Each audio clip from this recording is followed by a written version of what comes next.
Welcome, my friends. Welcome to my world. I'm your host, Kevin Rutherford. It is Thursday, February 23rd. No, it's March. I'm sorry. I lost a whole month. It's March 23rd. We are here live. I am somewhat awake today. May not sound like it since I don't know what month it is. I got some decent sleep last night. Not great, but I feel better. My brain's working. Lots of trucking news today. It is a free-for-all, by the way. We have no guests. We have no theme today. You can talk about anything you want. We're going to open up the phone lines right now, so jump in anytime. 855-950-3835. I will be going until, I'm looking at the clock today, 10, I believe. We've got, Rolling Toe is confirmed today. Both Kevin and Mike Beckett will be doing Rolling Toe today, so I'll need to wrap up by then. If you've got a question, you want to jump in soon today, 855-950-3835. We have John, Joel, and Henry all confirmed for tomorrow. I almost think I might save one of my topics today for tomorrow. It fits better. It'll depend on calls. So, calls are starting to come in. Maybe I will save that one for tomorrow. I'm going to go with this one then. So we know that we are heading into, I would make the claim we're already in a freight recession compared to where we've been for the last couple of years. I think it's going to get worse. I think rates have further to drop.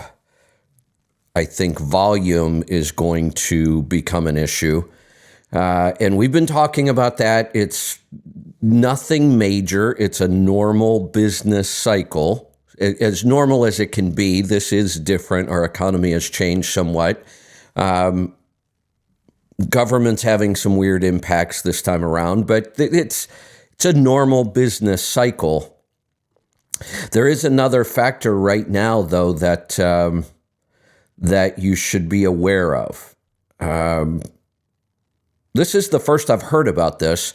There's a merger application right now for Canada Pacific and Kansas City Southern. The Surface Transportation Board has already approved it, and it looks like this is going to go through. If it does, it will create the first single-line railway connecting the U.S., Mexico, and Canada. And both STB and CPKC, the name of the merged rail line, explicitly state the goal is taking trucks off the road. That is the point of this whole merger that's happening, and the Biden administration is in favor of this, so I believe it's going to go through. The point is to take trucks off the road. 64,000 truckloads a year. Now that sounds like a really big number, and it is, 64,000 truckloads. Probably, if you do the math, couple million pounds of freight. Now, when you look at the total amount of freight moved by trucks, 64,000 isn't really a big number, but this is a pretty big deal. And depending on what happens with this could become a bigger deal. So just because they build this rail line and make it available does not mean shippers will put their freight on there. The 64,000 is an estimate. Nobody can force shippers to put freight on this, but freight on the rail is usually very cost effective. Service can be an issue. So it's still up in the air how many truckloads this may actually take off the highways. It might be more than 64,000. If pricing is good and service is good, it may take more off. I have a feeling that moving freight from, Mexico to U.S. and Canada or the other way around is probably going to be a whole lot easier on this. You've got border crossing issues with trucks. I think the rail system's probably a whole lot more efficient at this. But we got to wait to see. I'm going to go find my notes in here. In a normal freight environment, in the freight environment we just came out of the last couple of years with lots of volume and really strong rates, 64,000 would not have been a blip on the radar. We wouldn't really notice 64,000 less loads in the market we're coming out of. The market we are heading into, a down market, a depressed market, 64,000 loads will have a big impact. In a normal market, if we pick an average freight year, 64,000, you'd feel it. You'd know there was something there. So we're heading into a down market. We don't know how down it's going to be. There's speculation it could be further down and deeper and longer than most. This will just exacerbate that problem. There was even, I'm trying to find it in here, they even did a pretty good job of defining exactly what type of freight. This wasn't my primary topic today, so I didn't have my notes really ready for this. I'm trying to find where they talked about exactly what car haulers, auto part haulers, and even dry van operations are squarely in CPKC's crosshairs. This, of course, comes at a time of weakening freight rates in trucking and something of a bloodbath among small carriers, where truckers have seen 5 straight months of free fall in rates. So bad timing for this, and this could have an impact. Now, remember, anytime we take freight off the highway, even if that's not your freight, if you say, well, I'm a flatbed hauler, it has an impact. Trucks are easy to move from one segment to another. I know small owner operators who have 3 different kinds of trailers, so they can move back and forth. So when we take freight off the highway, no matter what you do, there's going to be an impact. So keep that in mind. Part of what they're doing here, they talked about, the driver shortage. There's 2 big pushes to take drivers off the highway and take trucks off the highway or move to electric and autonomous. And electric addresses one issue, autonomous addresses another. Electric addresses the climate issue. Autonomous addresses the person issue, the shortage of drivers.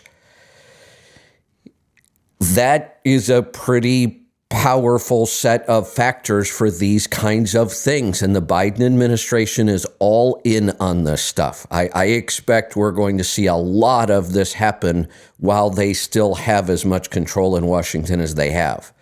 So could be in for a couple of rough years, that's for sure. All right, I had some other things, but calls are starting to come in. Some of my topics fit better tomorrow. I may come back to some today. We'll see. Let's get started in Texas. Paul, welcome to the program. Howdy. What's on your mind today? Were you talking about the trains and shipping and imports and the economy and everything? Yeah. So this week I've been back on the Texas import stuff load at the port, and I've been going there off and on since the end of 2019. And when I got there on Tuesday, where the automobile terminal is, it's right there beside the container terminal. Okay. Tuesday afternoon, when I got there, it's the first time that I have never seen a ship tied up unloading at that dock. Really? Since 2019. Wow. And when I got back there last night, there was a boat there, but they weren't working it. Huh. So I think imports are slowing down. Yeah, that sounds like that's the case. I think everything's slowing down. You know, you notice the things that you see in your own industry or your day-to-day operations, but when you look at everything, everything's slowing down. And I think you probably know this. Cars and auto parts. North America produces a lot of cars and auto parts between all three countries, and there is a lot of that freight that moves back and forth. I think that is going to be a big impact as the automotive industry is going to get hit hardest by this. People in trucking who work with the automotive segment, I think, are going to get hit harder. But dry vans, I'm sure, probably not a lot of refrigerated, not a lot of flatbed. But like I said, anytime you take freight out of the system, it's going to affect every segment.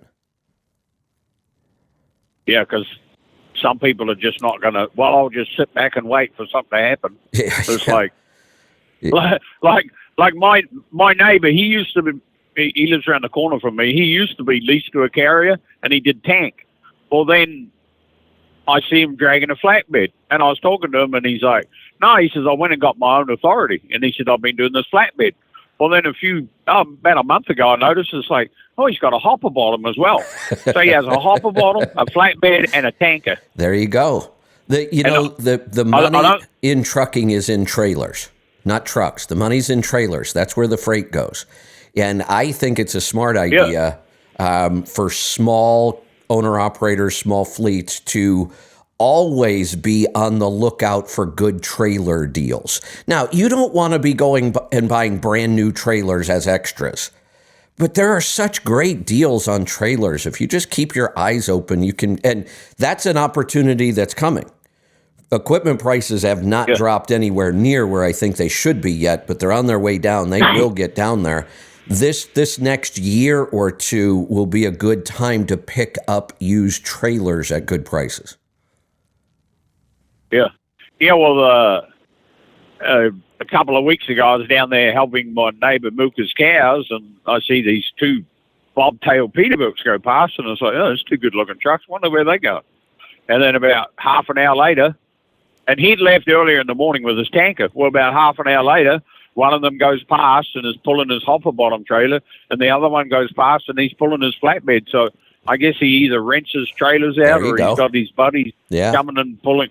So he's probably doing pretty good. So he doesn't have an auto transporter yet. So he probably going to leave that to me. So I think so. That one's a little. It's easy to move back and forth between trailers that don't require special equipment or special configurations. So flatbed, van, reefer, hopper bottom. But then you get into operations where you need to pump off, so you've got to have that, and you've got such weird configurations on tractors, so you're a little safer than most. Yeah, well, I cannot unhook my trailer and go and hook onto a box or a dump truck, or I cannot unhook onto anything except an auto transporter. That's and right. A Stinger one at that. That's right. So I guess I'm stuck with what I'm stuck with. So that was my choice. So that's right. But the stuff I'm doing, it's Texas and Oklahoma is all I do. But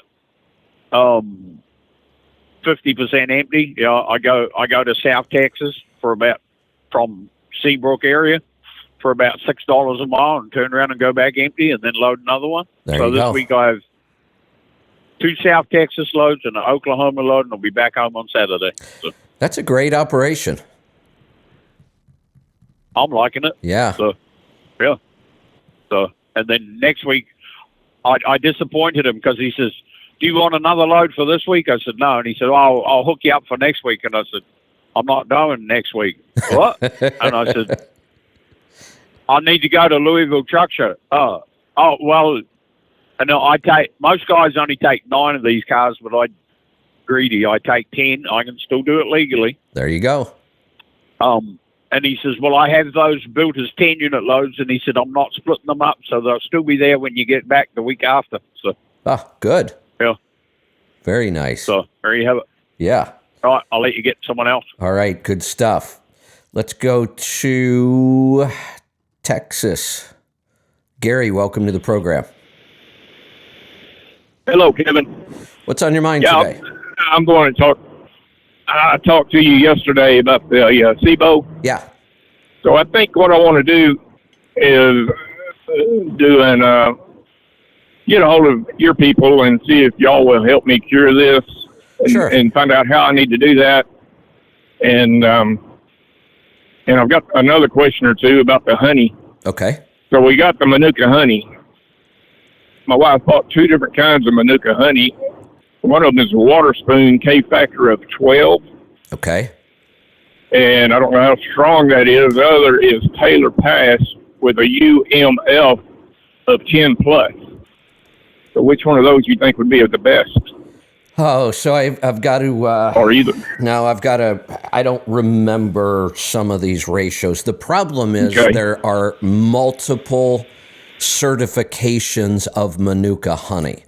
What we're talking about here, Manuka Okay. honey has a special compound in it, and that's what makes it so potent. The honey only comes from pollen and the Manuka tree. I think it might even be the same tree we get tea tree oil from, which is also a really powerful. It's used in a lot of cosmetics, and tea tree oil is pretty amazing stuff. For some reason, I think this may be the same tree. So if the bees feed on that tree, then the honey they produce will be called Manuka honey, but then it gets rated. And it gets rated for this factor that's in there, this special compound. But there are more than one rating scale. So it's like trying to measure something and using inches one time and centimeters the next. They're both legitimate ways to measure things, but you have to have a conversion between the two. You can't compare them. You have to convert. And the same thing happens with Manuka honey. So you said we had a K factor of 12, right? Right. And then On one of them. And then the other one is a UMF. What was that number? That's 10 plus. Yeah, 10 plus. So I think that means more than 10, less than 15, if I remember how they do that right. It does.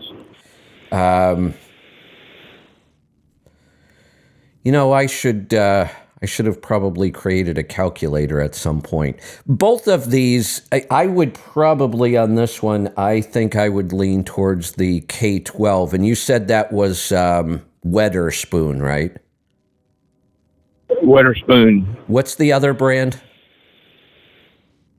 It's Taylor Pass. They're both from New Zealand. Yeah, well, they have to be. I mean, I believe New Zealand is the only place that produces certified Manuka honey. And just so people know, this certification goes all the way to what they consider medical grade Manuka honey that is used in medical settings. Burns, a lot of times. That's what I was trying to get Pam to buy, but she couldn't find any like that. And this is about all she found. I've never seen it for sale. I know it exists, but I've never seen it for sale. I would stick with the Weatherspoon on this one because I'm familiar with that brand. I've done a lot of research on that brand, and it's legitimate. I mean, when they publish numbers, they're correct, and so I would go with that one. So the K factor so that would be fine. That's what I was worried about, if it's a good enough grade.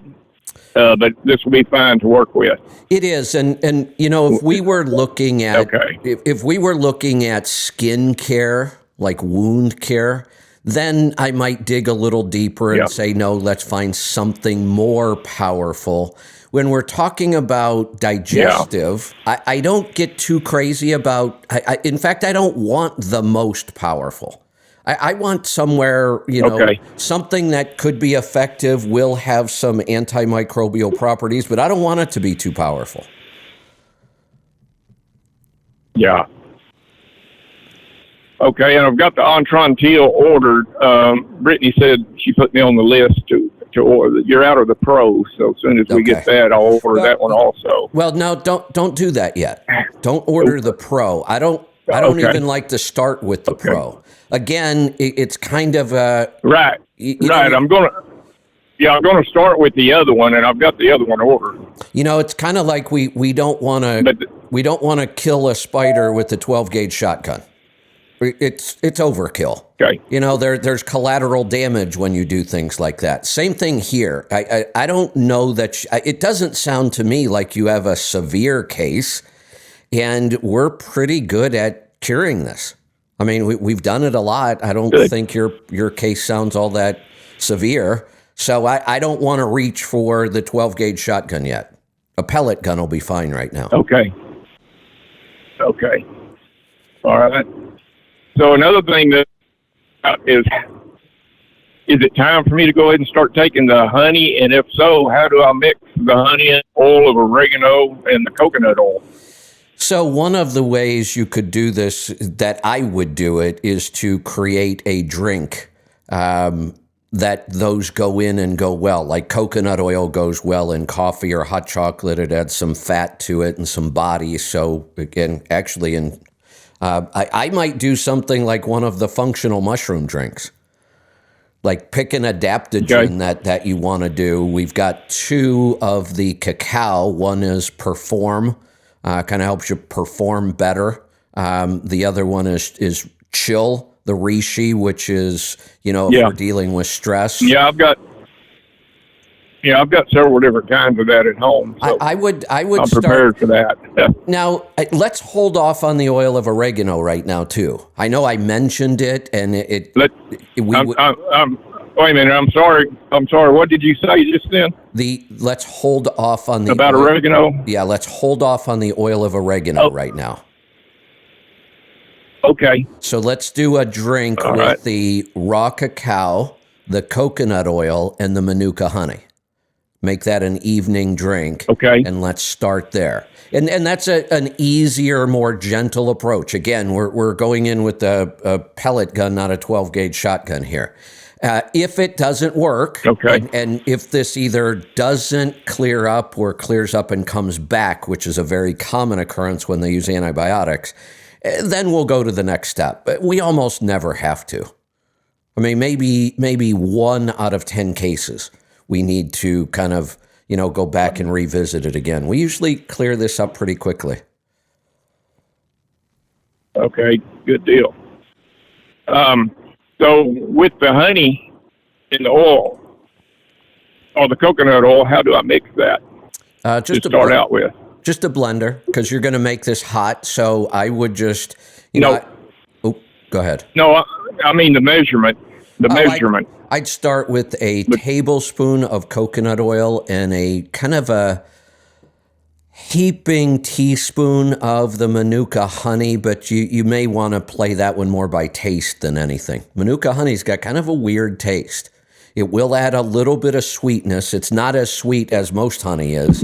And it actually has, I know this is going to sound weird, but to me it has a medicinal taste. Yeah. And you said a teeping, you broke up there for a second, a teeping, what'd you say about the honey? A teeping spoonful? A heaping teaspoon. So, typically if we're trying to get an exact measurement, you would want a level teaspoon. I would go, a little more than that, kind of a heaping teaspoon. And then again, just play it by taste. If you want a little more and and the taste is fine, put in a little more. Yeah. Okay. All right. Let me look at my notes if there's anything else. Yeah, this is one of those things that regular doctors struggle with. They use the antibiotic route and it goes away and everybody's happy, and 3 weeks later it's back, and sometimes it's back worse. Many times it's back worse. Then they don't know what to do, so they just do the same thing again. We don't have that. What we tend to have is, like I say, we go in with kind of a gentle approach first. Let's try to ease our way into this. Many times that just fixes it. If it doesn't, it's not like we get this huge rebound effect. So we just continue to up the protocol a little bit each time until this clears up. Okay. And I did, like I told you yesterday, I did take 3, and that's all I've taken of the antibiotic, and it really made me feel better. So with that, I'm sure that wasn't enough antibiotic to really do a lot as far as making the bacteria like a bionic bacteria or anything like that. No. So let me explain something. We're all freaked out about, resistant bacteria, resistant viruses, resistant fungi. There's a huge news story. I addressed it yesterday. The fungi going around in these hospitals and nursing homes, Candida auris. It is becoming, like you used the word bionic. Yeah, it is becoming very, very drug resistant. And we are worried about that. So, but that happens over millions of uses. We use tons of antibiotic in animals, unfortunately. We shouldn't be doing that, but we use a ton. People use it when they shouldn't use it. People start taking them and then stop taking them. All of those things can lead to a drug-resistant bacteria, but no one event would ever lead to that. You know what I mean? It's a cumulative thing. The fact that you took three of these and stopped, no, that had no impact whatsoever on any of this stuff. So don't worry about that. That's not a big deal at all. Right. But, the idea that you took this and immediately felt better, the analogy I always use is find any heroin or fentanyl addict on the street, and give them a shot and watch how much better they feel. It does feel good. We know it, but it's not the right way to approach this. Okay. And let me ask you this. I don't like taking I guess it's called a laxative, and I don't remember. It was a little bitty small pill. And when it was giving me a fit last week, I was up all night long, just back and forth. So I took one of those, and that immediately cleared that up. And then a few days later, I ended up having to take a half of one, and it does the same thing. So if I get to that case again, they're not that bad for you, are they? Yeah, they are. Would it be worthwhile to take one? They are? Okay. I don't know what it is you're taking. Do you have any details? It wasn't a laxative. It was supposed to stop you from having the runs. Oh, and okay. I cannot say what. Oh, yeah. I thought it was a laxative. It's the opposite. Right. I said laxative, but right. It's opposite, and it's a little bitty pill. Yeah. But it really works. Size doesn't matter. Yeah. So I guess I'm asking if it comes down to that point again where I can't sleep. I still don't know what it is. It's hard for me. There are multiple drugs on the market that can do this, and I don't know which one it is. Here's what I will tell you. I try to avoid pharmaceuticals and over-the-counter medication every time I can. Now, if it's a matter of, this just hit me, I can't sleep, I really need to sleep, then yes, I would take it too. But if we can, when we do the one-on-one or the discovery call with you or whatever you decide to do, we can address that as well and give you some other options instead of taking that. Okay. So at this point, would you recommend doing one-on-one or a discovery call or both or what? We can handle this with a discovery call. Here's how this will work. If it's a discovery call, that's where I would start. And many times, Lauren will give you a 30-day plan to address this. And make sure you also remind her, you want to know how to deal with any diarrhea you might get during this time. And she'll put that into the protocol as well. But she's going to give you a 30-day plan. And one of two things are going to happen. It's either going to work in 30 days, and I'll give you about a 9 out of 10 shot that it's going to work in 30 days, and then we're done. You just go on with your life. And if it doesn't work in 30 days, that's when you go to the one-on-one and you have to start paying us. Okay. Sounds good. So I just go into your website and look for the discovery call and go from there. Yep. Okay. It's a All right. simple And I'll process. try to get this started as soon as possible. Excellent. All Good right. deal. All right. Thanks for the call, Gary. I'll look forward to following up on this one. Let's go to Wisconsin. Stephen, welcome to the program. Hey, morning, Kevin. How you doing? Good. What's on your mind today?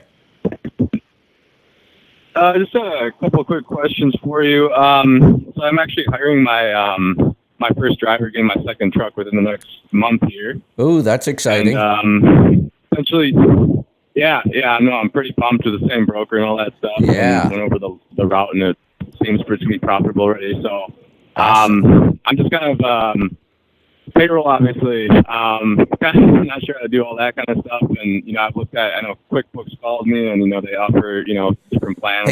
Hey, Stephen. There's the one with the tax shelter Steven? for $20,000 and all that kind of stuff. So I'm just, go ahead. Are you on some sort of a headset? I am. Can you move the boom down a Can you little hear me bit? better now? Well, I can hear you okay. I'm getting a lot of wind noises, like breath noises, like it's right in front of your mouth. If you move it down a little bit, sometimes that takes. Oh, sure. Yeah. Is that any better? Yeah, Right there you go. Yep. No. Okay. Yeah, so just essentially like if you'd recommend a different program or you would go with that one. I know the top of the line one with QuickBooks, it's like, oh, we give you a $20,000 tax shelter if we mess up with anything, blah, blah, blah. You don't need the top of the line. I mean, you can choose which level of service you want. There's value in all of them. I'm a huge fan of QuickBooks, have been forever. I bought the first version of Quicken in the 80s. And then I think when QuickBooks first came out, it might have been like 1990, somewhere in that era, 90, 91. I had the first version of QuickBooks, and I've been using QuickBooks continuously ever since. Most of the inspiration for profit gauges came from me using QuickBooks for over a decade before I even started on profit gauges. And what I did was I had been doing thousands of clients on QuickBooks. This was when I did accounting every day. And I was using QuickBooks for all of my clients. And what I did was I took all the best stuff of QuickBooks and built profit gauges and took out all the crap you didn't need if you were an owner-operator. And then I added in cost per mile. I mean, QuickBooks is why profit gauges exists. And I really modeled it after QuickBooks because a lot of that program is just really well designed. I doubt that you need the highest level of service, but again, you can decide on that. But I think we have used their payroll service since Let's Truck existed. Okay, so like withholdings and all that stuff, they'll take care of me on that end. They're fantastic. They take care of doing that right. Yeah, and again, the levels of service really are how much work do you want to do, if anything. When you go to that top level, they take care of just about everything. You do nothing. And I'm still driving, so that's where I'm kind of like highly considering that option. Yeah. Now that you said that, you're right. I said you probably don't need that level of service, but they're all a good value. You're not spending much money for these services. Okay. And you can upgrade and downgrade at any point too. So if you take the highest level of service and then realize, oh, you know what, I don't really use a lot of those features I'm paying for, then you just downgrade. Sure. Okay.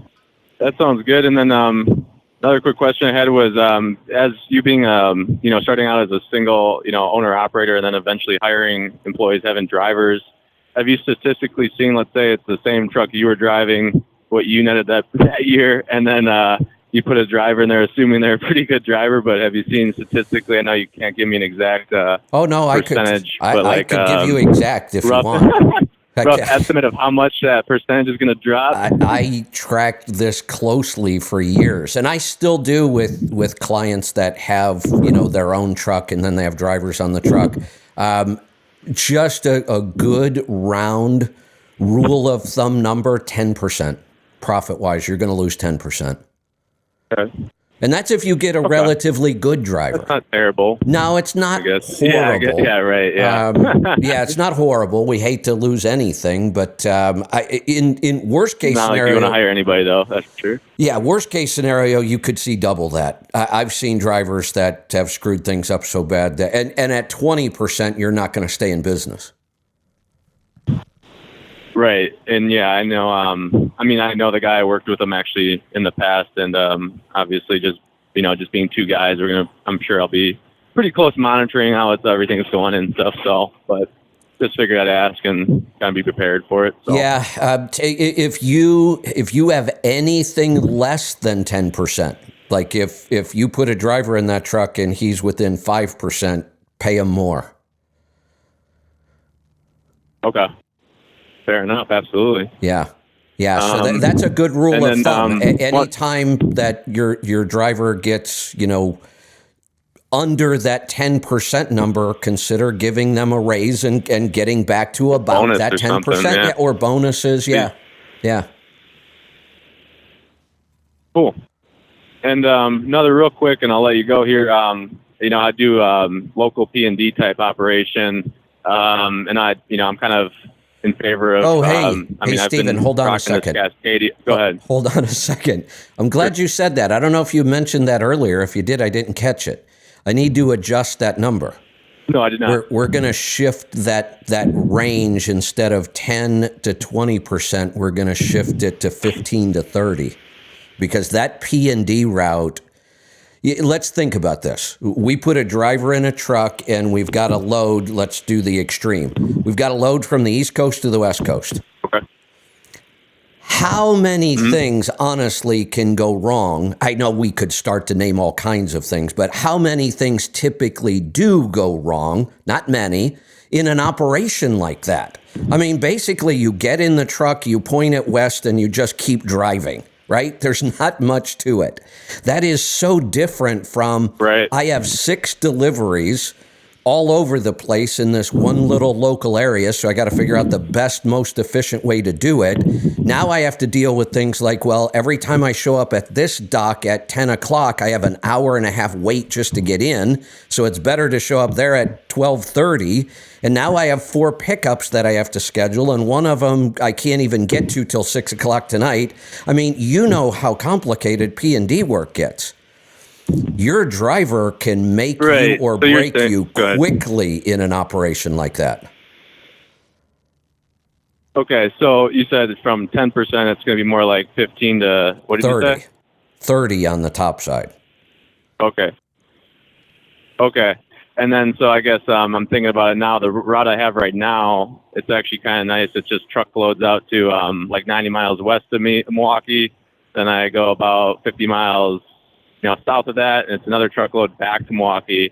The other route they're offering me is more like 10 stops. I should probably do the one that's more frequent stops and have him do the basic just now truckload out west, back, and let me give you some exceptions to that, because you are thinking correctly. You take the more difficult, give the new driver the simpler route. Let's say, though, that you get somebody that comes to you and they've worked for an LTL carrier, true LTL. I mean, some LTL with the tractor trailers, 30 stops a day. I've done it. So if you get somebody applying like that, then you give them the multi-stop run and let them make the additional revenue. But they have to have that experience. Sure. Right on. No, I appreciate you made that point for sure. Thank you. And then, so with that being said, with the operation, the day cabs, I feel like are all, I'm going used, and they're all, 355. Is that usually the rear end that you want I'm gonna make that operation? I know that. I'm going to make what may sound like a strange recommendation to you. You don't have the truck yet, or the truck. You're looking for one, right? Yeah, I'm looking for one right now. Don't get a day cab. Don't get a day cab. They suck. I've been through this. This is personal experience. I did the same thing as soon as I Hey, man, knew. you're talking about my truck, bro. No, I was kidding.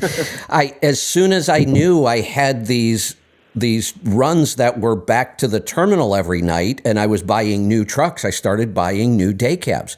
I couldn't get the same fuel mileage out of them. The aerodynamics on a day cab are not very good. They're too short to create good aerodynamics up front. So I was struggling. I lost about a half mile per gallon on a day cab compared to ideally, my favorite truck in these operations ideally was a cab over.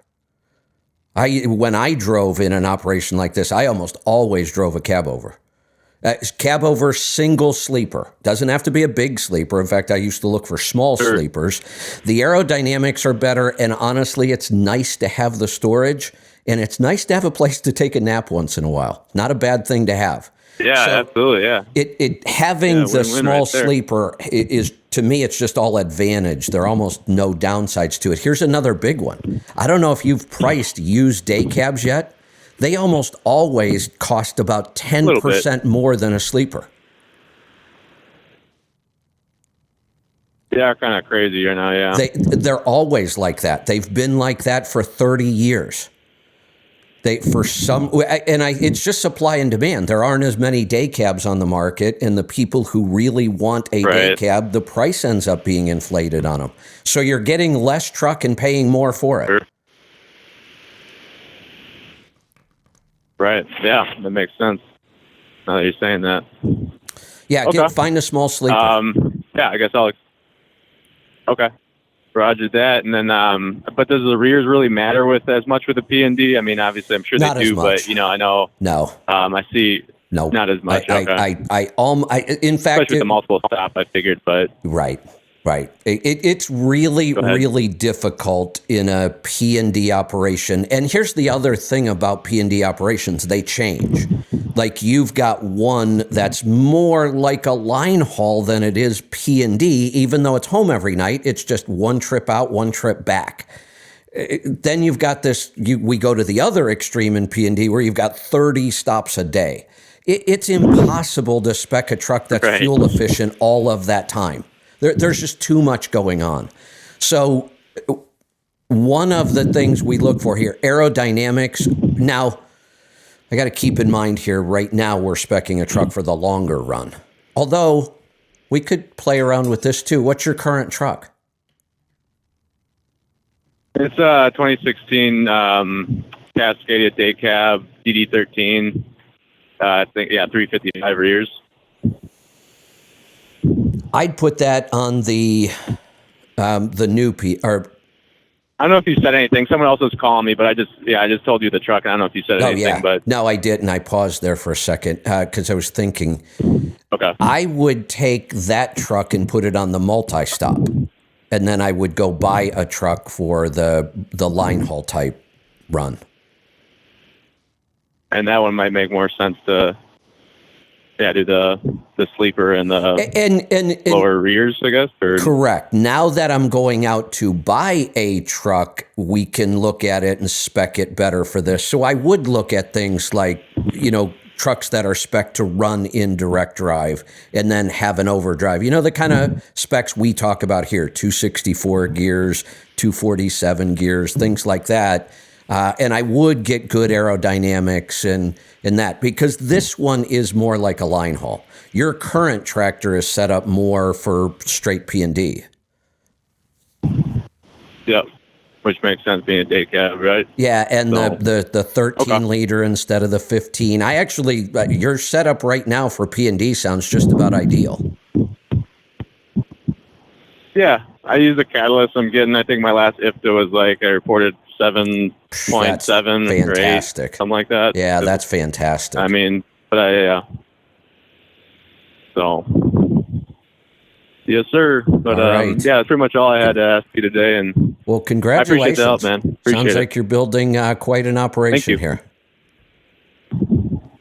Trying to get going. Thank you. All right, keep it up. Keep me informed. Love stories like that. Let's go to Ohio. Herschel, welcome to the program. Hi, Kevin. What's on your mind today? Well, last Friday, I didn't mean to drop the bomb about that Michelin rolling resistance chart, but my piece of shit Verizon didn't have signal in Columbus, Ohio, of all places, for crying out loud. I'm on Interstate 270 and couldn't keep power. Hey, Herschel, I want to throw this out and ask people, because there's no group of people that should know this better. I started doing the remote show back in, I'm going to say it was 09. I don't think it was as early as 08. I started the show in 07 on Sirius. I think it was 09 that I started working on the mobile version. So I got very involved and researched the cell signals. And, we had all three at one time. We were running around the country with Verizon, AT&T, and T-Mobile. Here we are 15 years later. I swear the service is worse than it was 15 years ago. Oh. Is it just me, or is that really happening? Do you remember when Bruce was on Friday nights? Oh, what'd you call it back then? Trends in Technology, I think it was. Yep. And Bruce was on a rant. That was his rant for the week, was about the cell signals. And he was talking about all the telephone geeks on the commercials they used to run. He said, how about a little less geeks and put up some more towers? All them years ago, and it's still true. It's horrible. Well, I would say that one thing did improve. There are some really fast speeds around the country now on cellular, really fast. But I do not think the coverage has gotten better. I think it's gotten worse. Oh, it's terrible. When you ever take Route 104 from Columbus South down to Chillicothe?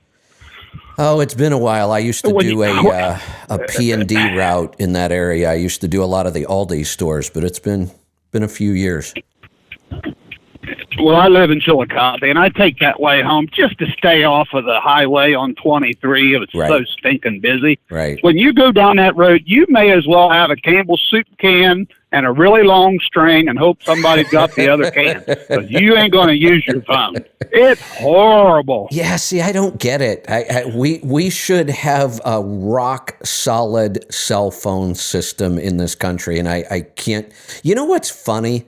I've talked about the time we went to Costa Rica for a month, and we did the show. We were so far out in the damn jungle. It took like 3 hours to get to the nearest city, San Jose, the big. I'm pretty sure San Jose is the capital of Costa Rica. We were like 3 hours from San Jose. We were out in the jungle. It was an old coffee plantation. And I had 3 choices of cell phone signals, and all of them were strong enough for me to do the show from Costa Rica. And that was over a decade ago. Well, how did we talk to John Glenn in 1962, 64? How in the hell did we do that? And I can't call Circleville, Ohio, which is 15 minutes away from Columbus, Ohio now. Because we had a really long string. Maybe they had fiber optic back then. They was just holding it in or something. I don't know. I don't know either, but you're right. This is one area of technology that, in my opinion, has not advanced much at all. But their pricing has advanced. Oh, sure. Yeah, of course it has. Well, I don't know. Let's think. I'll push back a little bit on that one. When I first got my first cell phone, portable cell phone, way back when, this was still in the 80s. It looked like the giant Army field radio, the big antenna on it, but you could carry it around. I had one. It was portable. I was spending $600 a month on my cell phone service back then.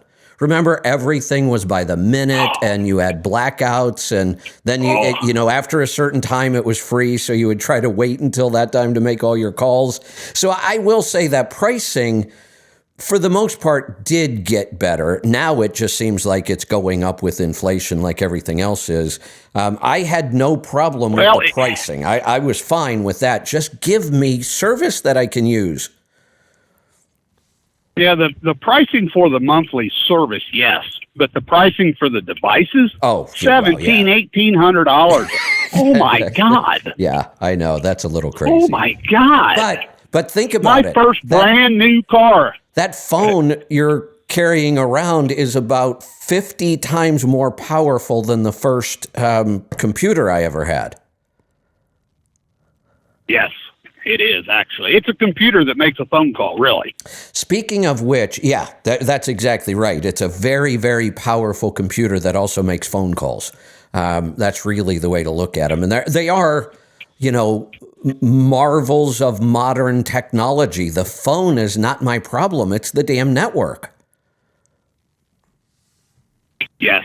So yes. One of the so topics at the beginning, go ahead. Yeah, one of the topics I was going to talk about today, and then I realized it fits much better tomorrow, and we have a full crew tomorrow. I'll just throw out a little teaser. I'm going to talk more about Nikola's battery electric cab over. There's a report out on it now. Jim Park did a test drive down in Orlando. Some pretty interesting stuff. We're really hungry for information on these things. I want to know what they're really like. So I got some facts out of this that I haven't seen before, but here's something interesting. I use a pretty high-end, expensive laptop. I mean, we're all Mac here. I've got a 16-inch MacBook Pro. So my screen is 16 inches. The one really weird thing about this truck, and I'm not sure it's a good thing, there are the only physical switches on the dashboard, and it's a switch, not a button or a valve like we're used to. The only physical switch is a park brake, and it's a button, not a valve. The valve is underneath somewhere. You don't even see or hear the air brake set like we're used to. It doesn't have air. Wow. Yeah, it has to for the trailer. But it's just a physical button that you press for the park brake. Everything else is digital. And remember, I work all day long on a 16-inch MacBook Pro. The digital screen in this cab over is 17 inches. Wow. I would never be able to drive one of those because I went from the old school trucks to this one, this automatic Volvo, automated manual. Okay. I still reach with my left hand to start the truck. It's not there. It's on the right side. I'm still stomping for the clutch and reaching with my right hand for the gear shifter. It's not there. I'd never make it in one of them. Well, here's the thing. I don't even think it's a matter of making it. I don't care if you're a kid who grew up, with a screen in the womb like some of these kids have today. This is still not an improvement in safety. Physical switches will always be much safer than this digital screen stuff. There's multiple levels of menus in these things. I don't know why anybody thinks this is a good idea to put in vehicles. Have you seen the new Teslas? The state of Ohio this morning on the news, Columbus Television, was telling about changes in distracted driving law. That damn Tesla car looks like it's got a freaking big screen television right on the dash. It does, well, but that's... How in the world is that less distracting? I don't get it. It's not. And not just the size of the screen, the fact that these menus will always be multi-level. Always. And that means I have to look over, and think about this. I can feel a physical switch. I don't have to look over. I can reach, feel it, know which one it is, and use it. You can never do that with a digital screen. You can't feel anything. It's a flat screen. You have to look to find the right button. Then I have to hit that one once to get to the next menu, and then I may have to hit it again to get to a third level. That is not safe. Well, how about these touch screens now? You touch them, and it doesn't respond. So then you're really looking at what you're doing, and you're just wearing that thing out, kind of like a woodpecker on the side of a tree. Like, how in the hell is that safe? You're right. A physical switch either works or it doesn't, and then you replace the switch. But screens don't always respond. And the computer behind the screen is slow and it's not responding properly and the screens freeze. I don't hear anybody talking about this. I think this is one of the most unsafe things we've done to vehicles is put these big digital screens in there. Absolutely. So in the beginning, you were talking about basically the state of the industry to some degree. Yes. So, as you know, I do containers, intermodal, wherever you want to call it, out of Columbus, Ohio. We have 2 rails here, one of them CSX, the other is Norfolk Southern. When you go into these rails now, it is so empty, both of them, that you could have a 1,000-foot trailer and practice your serpentine backing and never hit anything. Oh, man. Here about 6 weeks ago, I was at the CSX here, and I was driving down what they call the TTR road, which is nothing more than trackside, where they mount the containers and dismount them, put them on the train, all that. And I couldn't believe how many. They have a space where they just pile them up on the ground like they don't have enough chassis or whatever. Right. So I couldn't believe how many was there. So I counted, just because I was curious. The piles were 3 wide, 3 high, so 9 per row, Right. and 40 stacks. Whoa. There were 360 containers on the ground. That was about 6 weeks ago. So today, come into the CSX. I didn't count them, but I dare say there's not more than 2 dozen on the ground. Wow. That is it.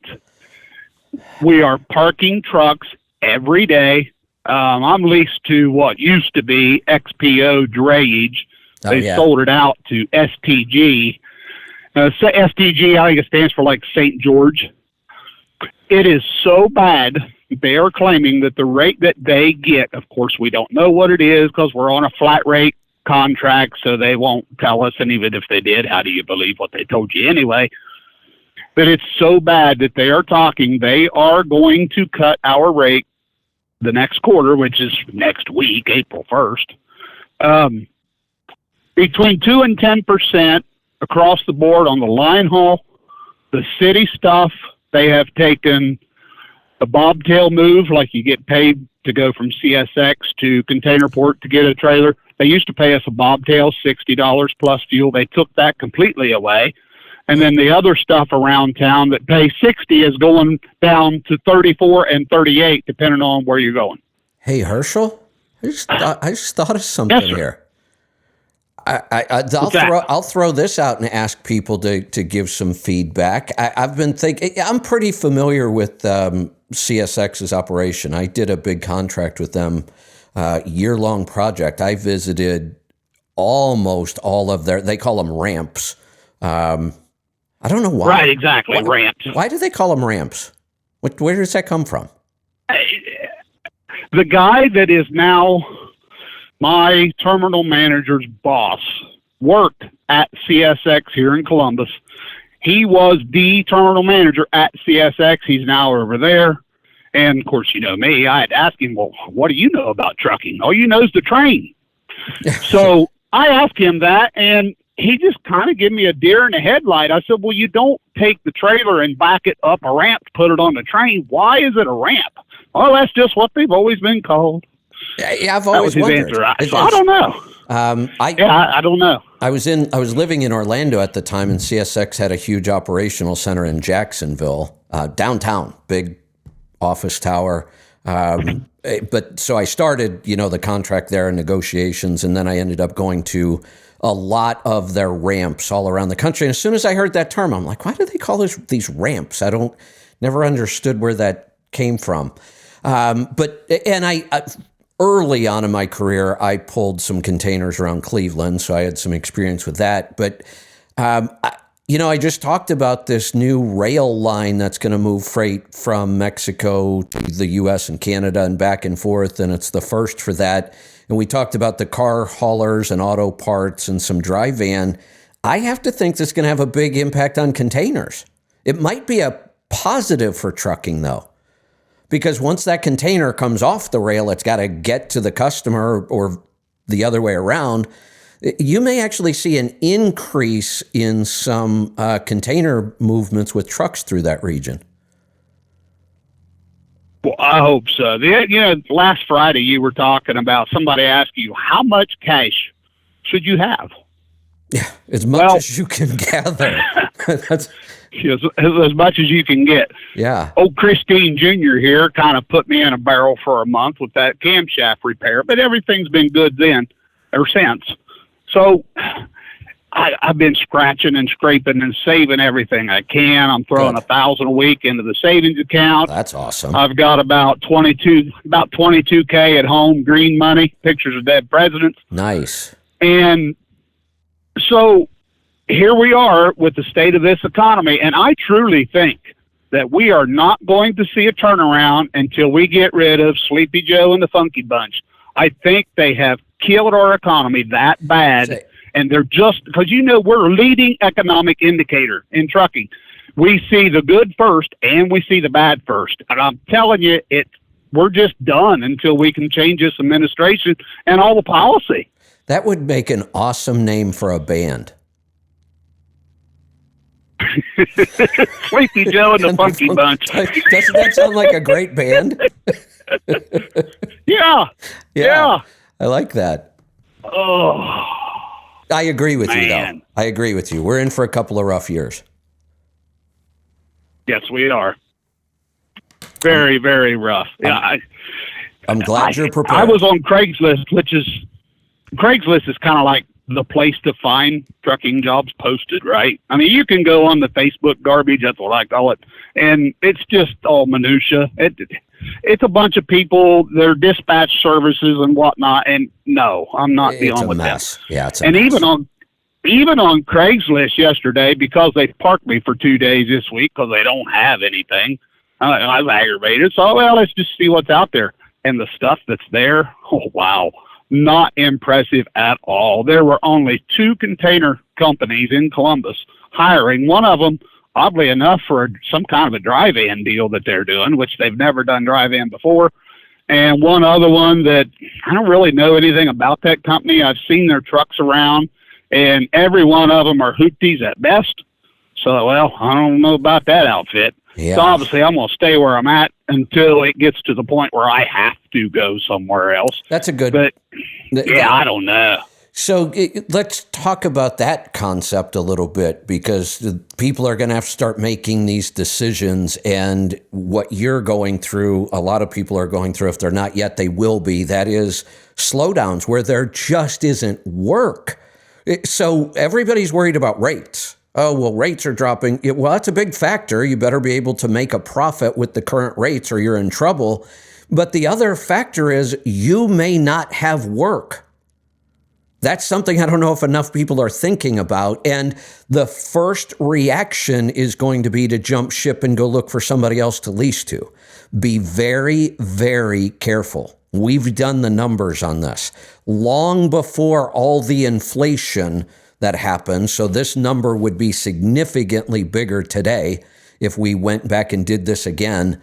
I was with ATBS for a year or so, and this was a project that we worked on at that time. It's about a $7,000 hit on the bottom line for an owner-operator to switch carriers. Oh, yeah. Well, if nothing else, I hate to change simply because you always talk about relationships. Exactly. And right. This bunch that I'm leased to, I mean, when I walk in there, I feel like I'm walking into my aunt's house or Exactly. something. I mean, that's the way it feels. Yep. And to go over to a strange, unknown system, then you really are the FNG, which is the freaking new guy, and you get the honeymoon phase. Okay, every trucking company does it. You get the honeymoon phase of about 30 days, where you get some good stuff. Then the old timers raise Cain, and then all of a sudden you don't get the good stuff because you're not an FNG anymore. So I don't want to move for that reason. Plus, I'm getting old enough. I don't want to change and go through all that crap. Well, I just don't want to do it. I hope like hell they figure it out. I'm telling people that's how you need to be thinking. Let's think about this. There are a lot of players in the trucking industry, a lot of competition, lots of carriers, lots of brokers, lots of owner-operators. One company is not going to be significantly better than any other company. We've all been through this. Oh. Most of the leases are within 5% of each other when it comes right down to it. So if your current carrier doesn't have enough volume, the odds are that every other carrier you're going to choose isn't going to have enough volume either. And if they have a lot of volume, it's probably because they've cut their rates so far to try to stay in business.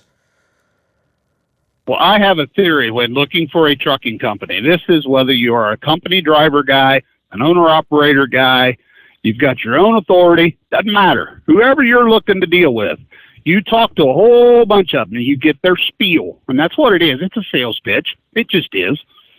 And you get all their sales pitches, and then you go home, you drink a coffee, hang out in the Lazy Boy, and decide which one of those lies you can live with. Because that's what they're everything they tell you, 8% of it is true, and the rest of it is a sales pitch. Right. So that makes it even more difficult to pick another carrier, because it's like, yeah, they tell me they got Columbus to Charlotte, North Carolina every week, dropping hook on both ends. You can turn 5 a week. And you get there, and you can't get 2. Right. Right. So I kind of know this lie, and I'm living with it. So, oh, man. Yeah, I agree. All right, Kevin, I'll let you get somebody else. And I will throw my hat in the ring for the guy Friday last week of how many guys say howdy before Paul does out loud to themselves when you hear that he's on the line.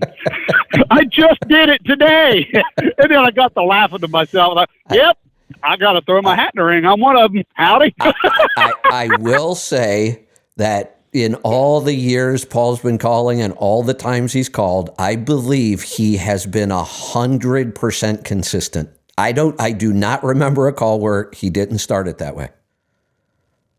I was listening to the very last episode before you started today of Trucking 101, and it was talking about old truck, new truck, Melissa and Russ. Yeah. And Paul called on that one, and sure enough, howdy, very first word.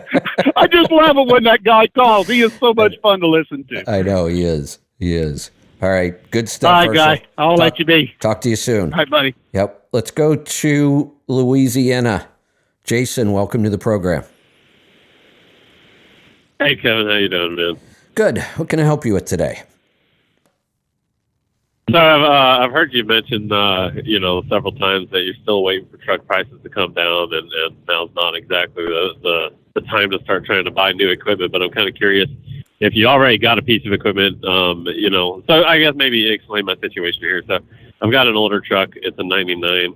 My operation has kind of changed over the last 6 to 8 months, where I need to run into California, and I've kind of been able to sneak by so far, but I'd like to keep my nose clean. So I'm kind of curious, if I have a piece of equipment to sell in this inflated market, would it be worthwhile, getting into that newer piece of equipment that would be California compliant, or should I still try to wait for the market to cool off a bit more?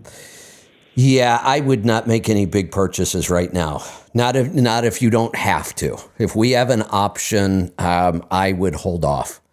There's a lot going on right now. I think a lot of things are going to change in the next 6 months. Okay, so even if I was to sell the truck that I've got now to get into the newer piece of equipment, you'd still wait? Well, why would you sell that one now? Don't you need it? Well, I do need it, but I figure it's only a matter of time before I get in trouble trying to sneak into California. So, I misunderstood. So you're actually not in compliance right now. How many? And no. I have to assume California is a big part of your revenue. Right now it is. Yeah, it's seasonal kind of work. And right now there's a lot of work in California. You know, I mean, Yeah, that's not going to be the case for the whole year. But right now, Well- I mean, all my loads, well, half of my loads are coming in, out of California. Okay. So there's a couple ways to look at this. I'm hearing that, you know, it's not like you've got a locked in contract in California, but you get quite a bit of your freight out of there. There is an option. The other option is you could just say, look, California isn't a big enough percentage. I just talked earlier this week. They're predicting California is going to have a problem this year, big problem with produce. It's going to be way, way down because of the weather. And when that happens, all of the freight coming out of California will be impacted because those trucks that typically run produce, if there's not enough produce, they're going to find something else. So one of the ways you might approach this is maybe I get out of California and then I don't have to worry about the truck. Or you look at it and go, no, I really do like the income in California and I think it's going to be enough. And in that case, replace the truck. And you can't wait. I mean, you can't sell yours and then sit around doing nothing. Right. Okay. Yeah. I mean, because I'm working with this broker, and you know, it kind of follows the season around the country. This might, you know, I right now I'm in and out of. This might sound like a stupid way to look at it, but what is the penalty if you get caught? You know, I have kind of gotten the runaround on trying to figure that out. I called the highway patrol out there in California, just trying to figure out, you know, how all that works and what the enforcement is and everything like that. And they redirected me to the CARB, and then I tried to call the CARB. Hey, and good luck with that. They basically just have they got they don't even answer the phone. No, it's they just don't. a recorded message that gives you their email address. And so I sent them an email, and They don't I sent them respond. another email, and Right. I still haven't heard anything. I know. No, they don't. I know. They don't. I tried dealing with CARB way back when. It is a total nightmare. Yeah. You know, and here's the reason I ask that question. There are businesses that flagrantly break rules and regulations on purpose and just pay the penalty. And they consider it a cost of doing business. And there are times when it just makes sense. It would sometimes it's cheaper to pay the penalty to continue to be able to do that work than it is to go out and buy a new truck to be compliant. From what I remember, though, the CARB penalties were way higher than what I thought they should have been. I mean, they were insane. Like you would be crazy to try to get away with it. But I haven't heard. I mean, I have not gotten a single call from anybody that said, I just got a fine in California and it's going to put me out of business. I mean, I haven't heard anybody call and tell me they got a fine. Okay. Yeah, I mean, that's just one of the reasons. I'm kind of in a situation where there's a lot of reasons that I'm looking to get into a newer piece of equipment, but right now that one's probably the most pressing. I had a heavy haul kind of oil field. Anything you can do to extend the time before you buy a new truck would be better. A month, 6 weeks. Okay. I think we are hitting the tipping point in this economy. And once that tipping point occurs, I think we're really close to it. Then you're going to see prices of everything start changing. Okay. All right. Well, I'll hold out then, and then maybe once prices start coming down further. Here's something else to think about, because again, we're trying to predict what's going to happen here. The Fed just met yesterday, and they raised interest rates again. There was some speculation that they might either cut interest rates or at least not raise them because the economy is slowing down so much and we have the banking crisis. So a lot of people are saying, wait a minute, stop the interest rate cuts. You're going to crash this economy. But we had a little bump up in inflation again, so the Fed raised the rate again yesterday.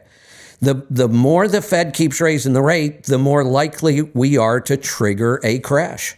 And when it happens, prices are going to tumble on everything.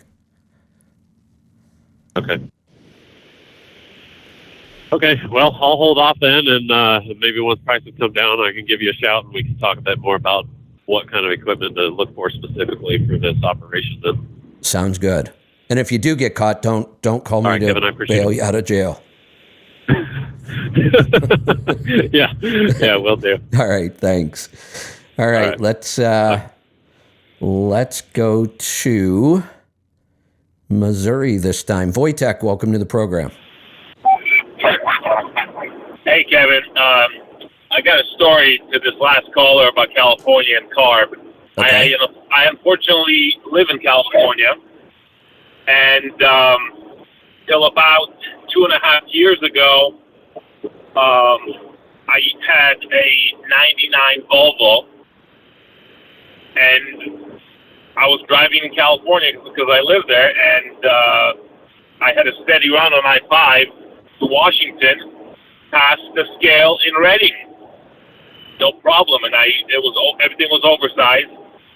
So I'm like, okay, they're not going to pull me in. I can barely fit in the door. Right. Well, one day they do pull me in, and I'm like, what the hell? I'm here every other day. These guys know me. They know I have annual permits and all that. Right. As soon as I pull around the building, I see the white van of death. Uh-oh. I'm like, oh, I know what's going on. Oh, no. Yeah. So I get pulled in, and this old guy, a CARB inspector that I've seen at a scale in Sacramento before, so I knew who he was, and he's like the only inspector for that whole Northern California region. You got to be kidding me. He pulls me in. No. Oh. He pulls me into the bay. The CHP officer comes out, and the CARB guy comes out, and he says, I'm with CARB. We're doing a compliance inspection. Open your hood, blah, blah, blah. I'm like, okay. I open the hood, give him my paperwork. He's like, he basically starts telling me that I'm not in compliance. I shouldn't be driving this truck without a DPF. I said, I don't know what you're talking about, buddy. Yeah. He's like, well, I see here in the system you're registered. I'm like, I'm registered? No, I don't think I'm registered. He pulls up my previous truck, which was a 2006. I said, yeah, I don't have that truck anymore. So I don't know what to tell you. He's like, well, this is not in compliance. I'm giving you citations. He took pictures of the engine, of the serial number, my authority and all that, and he directs me to pull out of the bay. No CHP inspection, just CARB. Okay. And tells me, okay, come back to my van for the paperwork. I'm like, okay.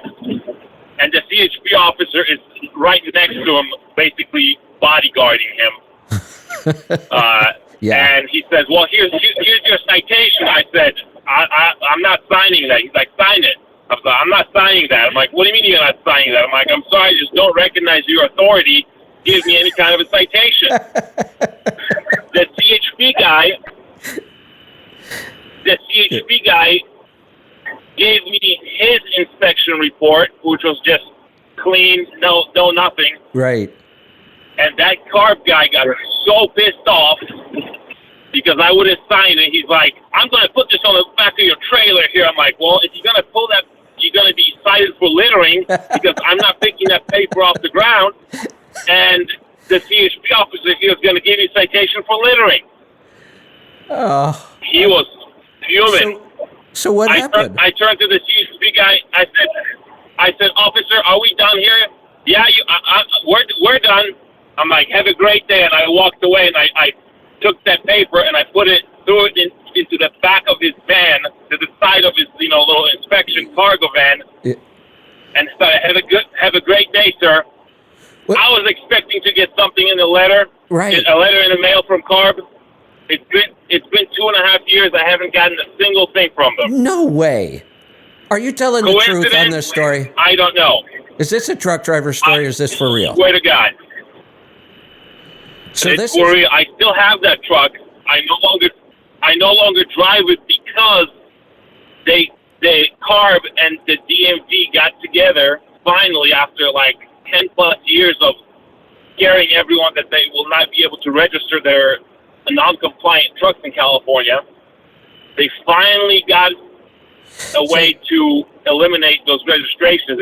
I had to prove that I had the filter on, which at that point I couldn't, so I said screw it, and I picked up a 2010, which the 2010 that I'm in right now apparently is no longer going to be in compliance. Correct. Beginning this year. Right.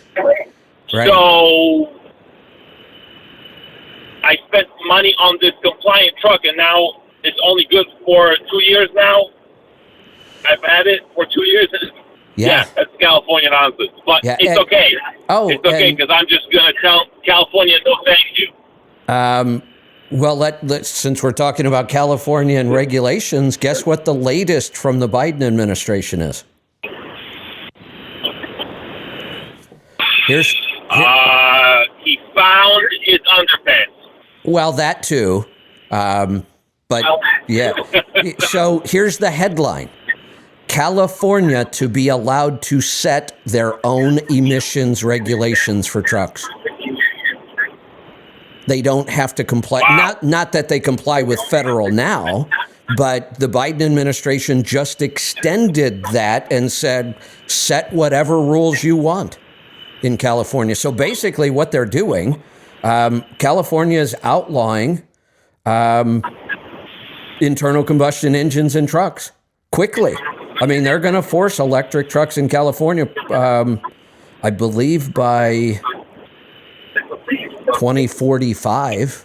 That's quick. I mean, people might go, oh, well, that's a long time away. No, it's really not. Imagine a California with nothing but electric trucks. How do you do that? How do you get enough freight in and out of California? It's one thing to buy an electric truck if you only drive in California. But what about all the trucks moving in and out of California? So, but it sounds to me like based on your story, and this is first person, you're not telling me about some friend who heard something at a truck stop. This is you experienced this. For the last caller, that would make up my mind. I just keep running that truck. You know how many trucks I see that are obviously non-compliant in California, and I don't pay attention to where they're plated out of, but most likely they're not plated in California because the DMV funds So they got their systems connected now. But how do they handle registration? There must be some special registration for agriculture trucks because they're exempt from this, aren't they?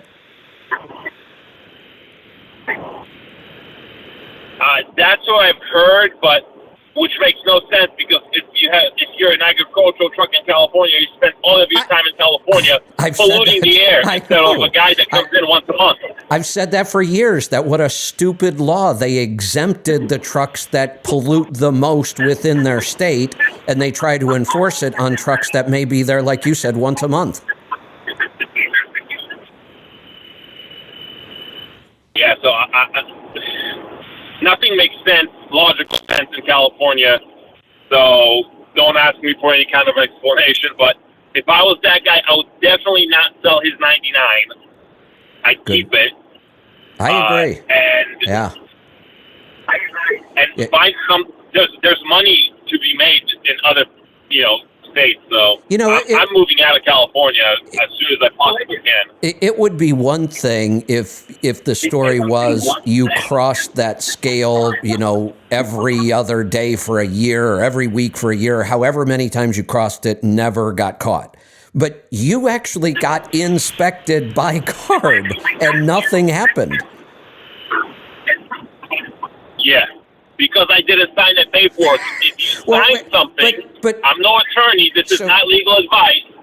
If you sign something, you're agreeing to the fact that you are in the wrong. I said, hey, I'm not signing anything. You want to mail me a birthday card or a citation? Go ahead.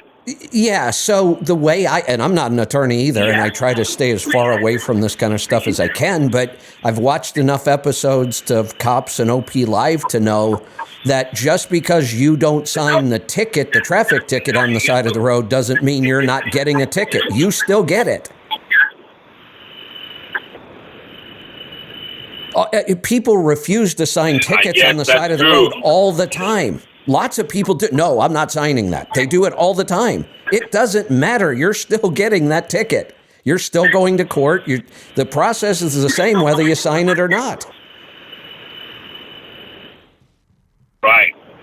I don't know. Maybe, I mean, I've gotten citations for different things at a scale in Colorado, and I got a letter, hey, your court date fell on a court holiday, so your citation is dismissed.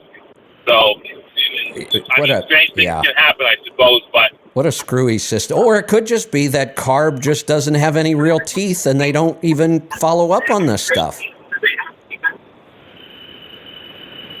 I think that's more likely the case. But again, it's just anecdotal example of what happened to me when I did get pulled into the scale with the CARB inspector there. So, and after that, I kept driving in California for probably 5 months or so till my registration ran out. Maybe that's why they didn't go after me, because they saw that my registration was up and I wouldn't be able to re-register the truck. I don't know. Yeah, maybe. It just it seems like just like everything else the government does. Think about all the money California spent creating CARB, and CARB is responsible for every industry in California, not just trucking. CARB is not just a trucking thing. Barbecue charcoal. Yeah, it's everything that could affect the air quality within the state of California. But they spent an awful lot of money on CARB, and then it turns out they don't even bother to do their job.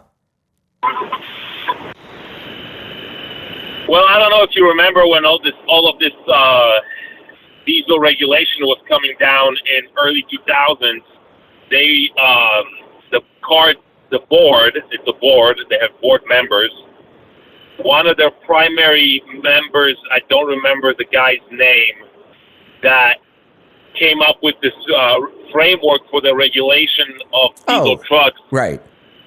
Claimed he had a PhD that turned out to be fake, and he lied about the data. Exactly. At the time the board was voting to pass this regulation, they were fully aware of the fact that he fudged the numbers and his PhD was fake. Yep. They still voted. It's all about money. It's all about money. It's been about money since the beginning. Yep. Money and control. That's all it is. Exactly. Yeah. So, all right. Well, that's all I had. All right. Good stuff. Good story. I like first-person stories like that. Let's go to Missouri. Tom, welcome to the program. Yeah. Good morning, Kevin. Hey, I have that CARB, if they're allowing agriculture in California to be exempt. So when I worked for Old Dominion Freight Line in Portland, Oregon, they hold just enough. I don't know what the rules are in California, but I'm sort of curious. They hold just enough, and they're LTL, so they hold just enough agricultural stuff, mostly, and it was just a little bit. I don't even know what percentage it was. They claim, but because I was only on the dock back then, that they fit into the agricultural setting or whatever. So they didn't even have to pay us overtime on the dock until I believe it was after 70 hours or after 80. I mean, they were working us 12, 14 hours a day. And so they didn't even pay us overtime till I think it was probably 70 after 70 hours a week. So that's interesting if California has a loophole like that for agriculture and being CARB compliant. Well, I thought I remembered reading that way back. I remember that because I immediately thought, this isn't about air quality. If this were truly about air quality, you wouldn't exempt the trucks that pollute your state the most. It doesn't even make sense. Sitting there, sitting there, just blowing black smoke. No doubt. Right, and then when I went through there, this last trip, this time of year, there's not a lot going on agriculture-wise, but I've been through there during the harvest seasons, and you look at those single axle day cabs running around with the weird agriculture trailers, the weird hopper bottom, all kinds of crazy stuff. 100% of those trucks, when I see them, I know they're not compliant. They're all 90s area trucks, right? They're all old equipment. Yeah, and then what about all the trucks? Now, what's the rule on the trucks from Mexico? Because the Mexican trucks are coming across the border. Do they have a certain? I wonder. Do they have a certain distance they can travel into California? If they did, but I see those trucks why everywhere. Would it matter? It doesn't sound like anybody's enforcing anything. No, and I saw an old boy. It was a old like 40s truck that he had fixed up really nice, and you could have, because he was smoking up these hills.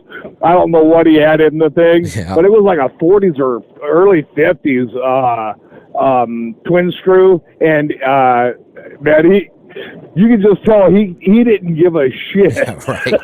Yeah. You could just he'd have pulled me over for this. No, you're not. Right. I'm just not gonna pay it type guy. Which is funny.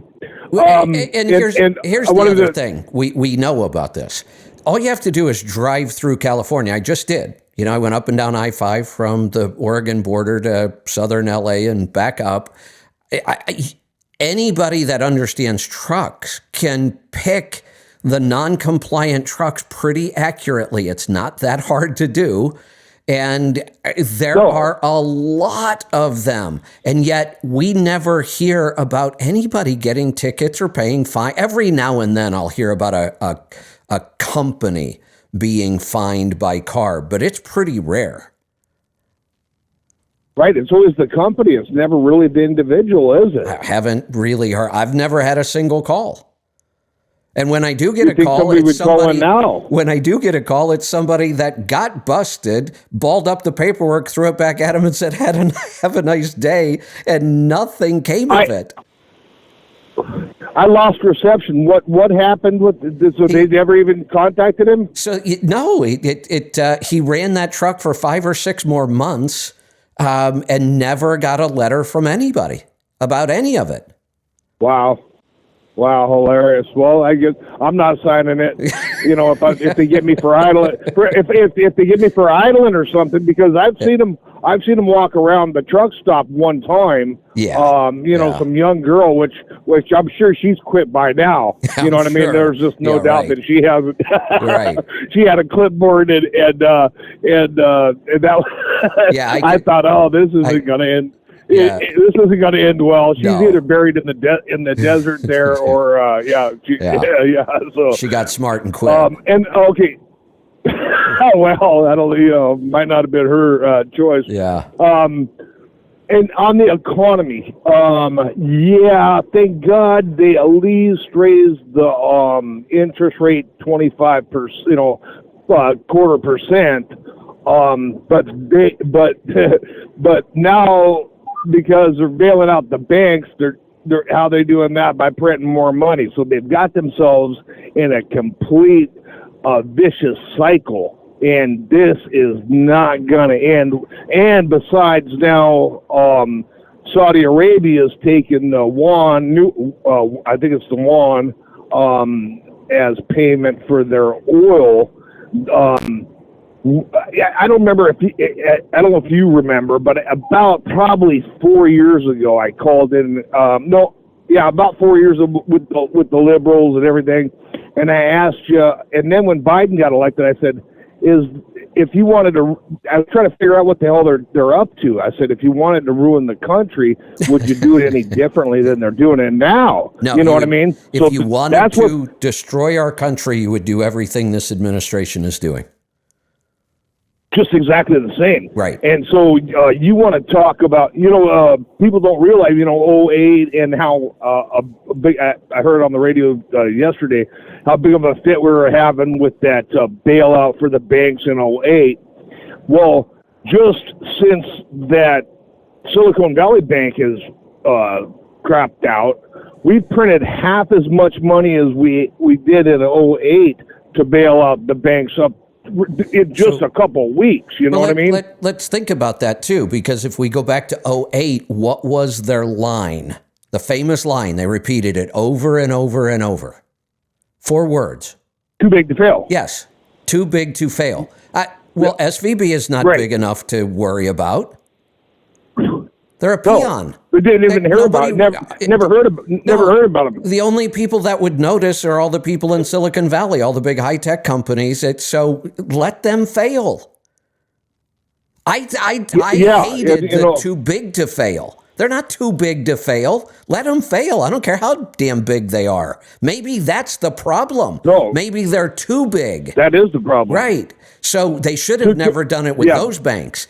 But at least they made some sort of an argument. What's the argument for bailing out SVB? There's none. Yeah.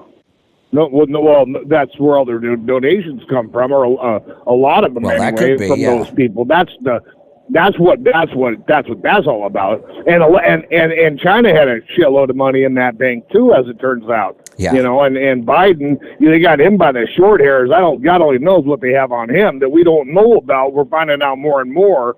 Between and talk about compromise. It's unbelievable that nobody. I mean that. The mainstream media won't really report on it. The only thing that you hear about the Bidens is through Fox News. But I'll flip over to CNN, MSNBC, because I want to hear what they're talking about. And they're all wrapped up into the Trump getting prosecuted. And I hope they arrest him. My God, I hope they arrest him. That is talk about people rallying about him. Joke. Some peon DA from a New York borough is going to prosecute a former president on a no pun intended, trumped up charge that isn't even a crime. And then he's going to try to make it a crime and then make it a felony, not a misdemeanor. And we're past the statute of limitations. Statute of limitations, 4 years past. And it's a president. And in this country, we have never, ever criminally charged a former president for anything. Clearly, if the guy goes out and really, really commits a crime, of course he should be charged. But this is such a joke. That's the same thing Clinton did, and Clinton got reelected with the 68% approval rating or whatever. Because that's the exact same thing, except he didn't pay her off. Right. I mean, geez, he lied about it in front of Congress. And that was committed while he was a sitting president. We have to remember, this happened prior to the campaign, and he's not president anymore. It's insane that he's even trying to bring these charges. These people are they're like rabid dogs. They're just afraid of him is what it is. And just to remind people, I'm not a fan of Trump, not at all. And me neither. I'm seeing behavior from him right now that reminds me of why I don't like him. His childish, immature attacks on DeSantis. Come on. I know. And that's the guy that he wants to have as vice president, because even though he's been a governor and a senator or a congressman, whatever he was before, I don't even know. Never heard of him before. He was governor of Florida. Well, here's another thing. But he wants to have him as a vice president. Here's another thing to know about Trump. Just understand his personality. Trump will never pick a strong vice president. There's no way he'd pick DeSantis. Not in a million years. Well, I don't know. I hope you're wrong. I don't think I am. Because I think he's got too big of an ego to ever pick a strong vice president.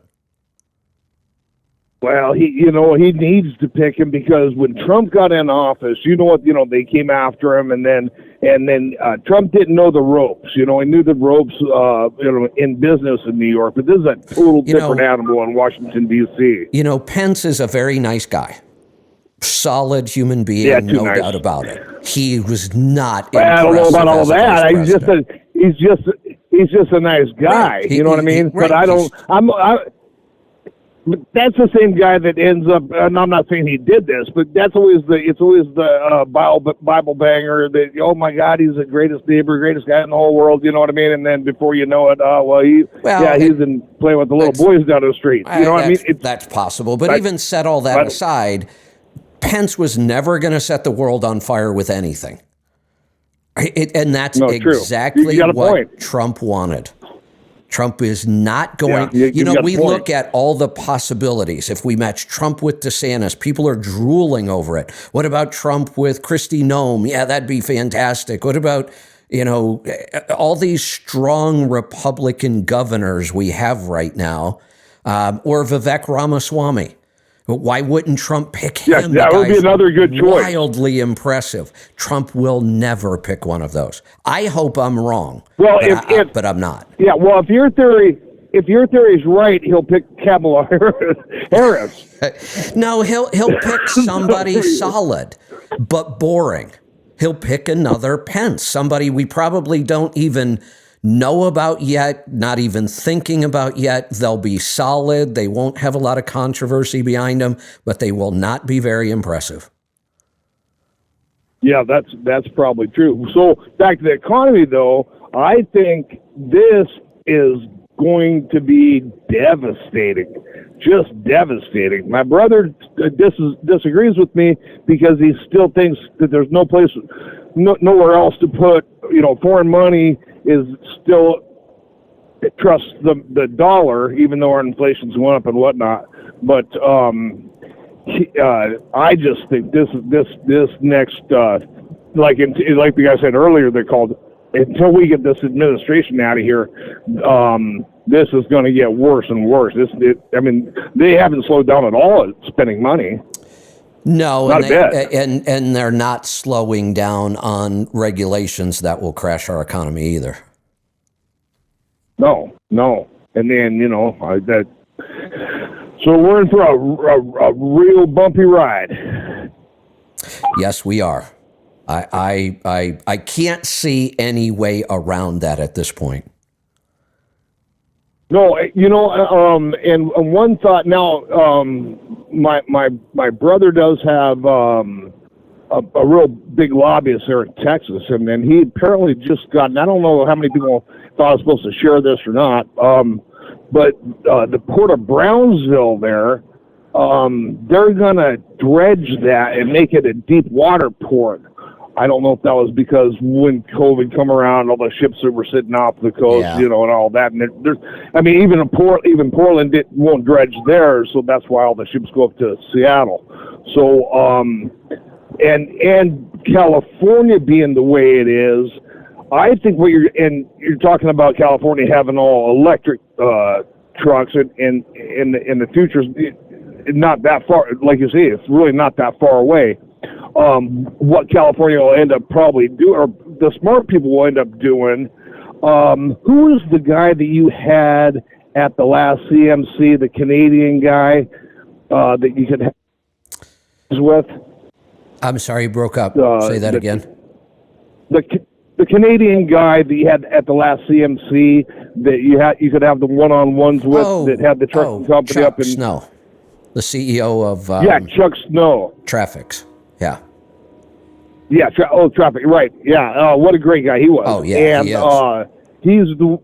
He's the one that sort of planted this idea in my head, and it was specifically for Las Vegas about getting like a transfer station, cold storage or whatever it was, because a lot of people run into Vegas. They don't like they live there, and they don't necessarily, so they run back and forth to California, because you can do it in one day. And so right outside California on the borders there in that desert land, what will happen is the electric trucks will run into like transfer stations, outside of what is I-15 going north there, that borders town or whatever it is. Gene is not Gene. So every basically the border of California on the major interstates will have transfer stations, because that's, the electric trucks won't be able to go much further than that anyway. Well, I think talked that about this in the past, and, people have a hard time believing, but when I was growing up, Pennsylvania did not allow double trailers. And all the LTL companies ran double trailers. So, and I lived right there in Northeast Ohio, so I was only an hour from the Pennsylvania border. So it was the way all the LTL companies did it. They had those drop lots right there, and the driver would pull in, drop his dolly in his rear trailer, and he'd head across Pennsylvania with a pup, and they'd have to send another truck out to get the trailer, or the first trailer. The first guy might take the dolly with him, or they may leave him there in the yard, but then they have to send another truck to take the other pup across Pennsylvania. That went on for decades. For a long time. Yeah, it worked out well, didn't it? That's a long way across Pennsylvania. If that trailer was going to the East Coast, that's a long way across. Yeah. Well, we sort of have to adapt to whatever, there's no real change in what they're going to do right away, because the votes aren't going to change in California. They're not going to quit cheating at the ballot box anytime soon. So if we could at least get them out of office one way or by, we're just going to have to flood them with votes, and people to watch the elections. But we're going to sort of have to adapt to their rules, unfortunately, unless we want to run, trucks that aren't legal in California and just throw the ticket back at the carb guy. But that's not going to last much longer. Maybe what we should do is we should take California, and we should take Oregon and Washington and go to cover I-5 and give California that strip of Washington and Oregon, and then the other part of Washington and Oregon can join Idaho. I think that would work better. And then let's make the I-5 corridor its own country. I love the idea in theory, but then I was listening to the books, the Federalist Papers, and it was like 24 hours long, and I forget which one it was. Federalist 22, but Hamilton goes ahead and addresses that, and it's just simply not practical. This is what makes the United States so strong, is that we're basically a continent. Well, I love states' rights. All I'm doing here is advancing that idea of states' rights and creating groups of states that make more sense politically. Now that we know it, that I-5 corridor, that's a huge freight corridor. Why screw that whole thing up by allowing California to mandate all the regulations? If they're going to do that, then just make the I-5 corridor its own damn country. Or state, I guess. I'm joking when I say make it a country, but make it its own state. Right, no. Yeah, which I would like that too. And it just, when it comes to defense and then tariffs, and then they get jealous, and plus they grow all the food between Mexico and the Inland Valley of California. They have a lot of resources. No doubt. With all those resources, they should be in far better shape. They've been so poorly governed, they've just destroyed the state. It's unbelievable. And like I say, because I was born there, and we had a cabin up in Crestline, California, which just hit got hit by an unprecedented Yeah. amount of snow. Yeah, it did. And you know, you know, I don't know how many people, I haven't looked it up, and the only information I could get was on Twitter, really.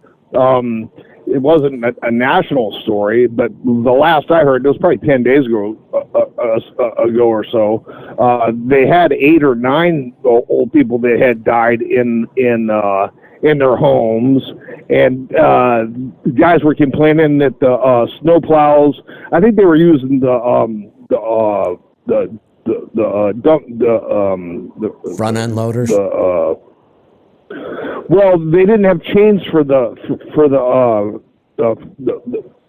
dumps to clear the snow. Oh, yeah. And you know, so they're waiting on China to ship them over, and just since you know, I'm all like, man, if you don't have a guy that's smart enough to be able to make some chains, man. you know, Really? go down to Home Depot and buy some damn chain, you know. Yeah. That's the whole state's like that. I have experience with this. I had to fabricate some chains myself one time to get to Lake Tahoe. It was May. Who was expecting Lake Tahoe? Yeah, who was expecting a big snowstorm in May? I was in Sacramento, hanging out, waiting for him to work on our coach, and we decided to go to Tahoe for the weekend because the coach wasn't done yet. So we had the smart car. So we started heading up to Tahoe, and they got slammed with a snowstorm and on Donner. So we're stuck. The road's closed, and you've got to have chains to get through. Nobody has chains for a smart car. It's such an odd... No. I had to... And here's the other thing I didn't realize. The first place I walked into to get chains, before they'll do anything, there's no chains out, everything's behind the counter, they ask you what kind of vehicle you have. And I didn't want to tell them. I'm like, just give me No, this. because you're embarrassed. You're Right. like... Well, no, they're I know too small. I know they don't have it. So... I wouldn't tell him what kind of car I had. I just want to buy some chains. What's the smallest size you have? I want to buy them. No, we can't sell them to you. Right. I'm like, what do you mean you can't sell them to me? You have chains, I have money. What else do we need It's a here? California regulation. Sheesh. It's a California regulation. They can't sell it to you because they have to have you sign the release slip that you have the car to fit those chains. So then what I did is I started calling other places at an exit backwards because I had to go back now. I had to go west. So I started calling, and I would ask when they answered the phone, what's the smallest size chain you carry? And a lot of people wouldn't tell me. And I finally got somebody to give me a number. Here's the small. So then I went out and looked up what kind of car does that chain fit. And I called him and said, I walked into the next place. I said, hey, I have this kind of car. Do you have chains? Yep, we've got them. They're still way too big. There you go. So I had to get out, some tools and some parts and start modifying. And we made some chains and we got over the pass. And they worked. They worked just fine. Didn't tear anything up. Oh, geez, I hope you still have them. I mean, I would have kept those just for shits and giggles, I didn't keep them. I don't even have the smart car anymore, but it's right here in town. I see it every day. I sold it to a friend of mine. Oh, well, he could probably use them. Yeah, it's just crazy. I guess the moral of the story is just save cash, even though you're losing 5% a year on it. So up to now. Yeah. So speaking of, since you called to talk about the state of the trucking economy, I don't get to say this very often, but I have breaking news. I want to hear it. Okay. So are you familiar with Craig Fuller? The name rings a bell. Yeah. Craig's the son of the founder of U.S. Express. So grew up in the industry. Craig is also the founder and CEO of FreightWaves. So awesome. Oh, okay. Yeah, Craig started FreightWaves really as a company to gather data about trucking. He's like a numbers geek, and the whole point of FreightWaves is they monitor every economic indicator in trucking. Really good information. Right. I started to write for FreightWaves in the very beginning. I was going to write a column for small carriers and owner operators. I wrote one, And then what happened was right after we negotiated the contract and I wrote one article, that was right when Sirius offered me the daytime slot. And I looked at my schedule and everything that was going on, and I hate writing anyway. They kind of talked me into it. And I said, look, with this new show, 3 hours, 5 days a week in the morning, there's no way I'm going to be able to write. So I dropped out. Oh, man, right. I wish I could have stayed with them. I thought about going back now. Writing is just... Well, if they had AI back then, yeah, it might have been easy. Might have helped. So here, Craig just wrote a really good article this morning. Here's the thing. I haven't read it yet. I just saw it, and I was kind of scrolling through it as you were talking. So I'm going to read this live. I haven't even been through it once, but what I read looks pretty interesting to me. So, quote, the freight market is teetering on a pretty big development. Tender volumes in the truckload market are on the verge of crossing below 2019 levels. There has been zero sign of any firming in the market as we head into the start of the spring shipping season. It goes on. Tender rejections continue to bounce along the all-time bottom as carriers take almost any load offered. It continues. Spot rates are abysmal to truckload carriers. Carriers are likely losing money on a good portion of loads they haul in the spot market. I'm going to stop right there for a second. In my mind, that is almost impossible. I mean, when you do the math and you look at what it costs to operate a truck reasonably by the mile, even now, drivers' wages have become a huge factor in this. This is why I am going to say that it is really rare to actually lose money on a truckload. It's really rare, but it's becoming less rare mostly because of all those driver wages that got raised over the last couple of years. How many times do you remember me saying carriers are going to be in trouble and there's nothing they can do about it? They have to raise these driver wages. There's no way around it. But when it crashes, they're going to be in trouble. And here it is. It's happening right now. Well, that's what. Okay, and so and I got to go back because I'm not done with this article yet. But go ahead, comment on that. Oh yes, please. Okay. Well, when you said that, because I've been with this company like 4 years or something like that, and they were really small when we first started, and they gave me now I'm at 56 cents, but I never asked them for a raise, and they gave me 2 cents here and then 4 cents. And when they gave it to me, I said, I didn't ask for this. I didn't ask for this, but you're never taking it away from me. Just know that it's never going to go back down. And so we just heard though, this is how bad things are getting. I hope people are paying attention. Things are happening right now. That's why I'm saying I think we're approaching the tipping point. We just heard from Herschel. His carrier cut their contract. That's almost unheard of in this industry. Cut it? Cut it. They took money away. Oh yeah, no, that doesn't work either, does it? No, that's almost unheard of. That's what I'm saying. That's happening. We're now talking about carriers losing money on a move. Let's just do some quick math off the top of our head. It's not out of the question right now to have a 50 cent per mile fuel cost, even with fuel as high as it is. 60 cents, right. So let's call it 50. Maintenance costs have gone up. I'm going to say the average now might be 20 cents a mile. It used to be under 20. 10. Yeah, I'm going to say 20. About 20 cents. Yeah. So we're at 70 cents a mile. We've already covered our 2 biggest costs. Now you have the cost of equipment. And then that's always a little tough to predict. No, driver. You haven't put driver in there yet. No, I know. I know. Yet. So let's put the driver in. So what do we want to say for average driver pay 60, per mile right now? Let's do 60. Probably 60 cents. So if we put our 3 big costs in here, we're up to 52 2070, $1.30. So $1.30. if you're getting What's the average dollar, rate? it's still above $1.50 a mile.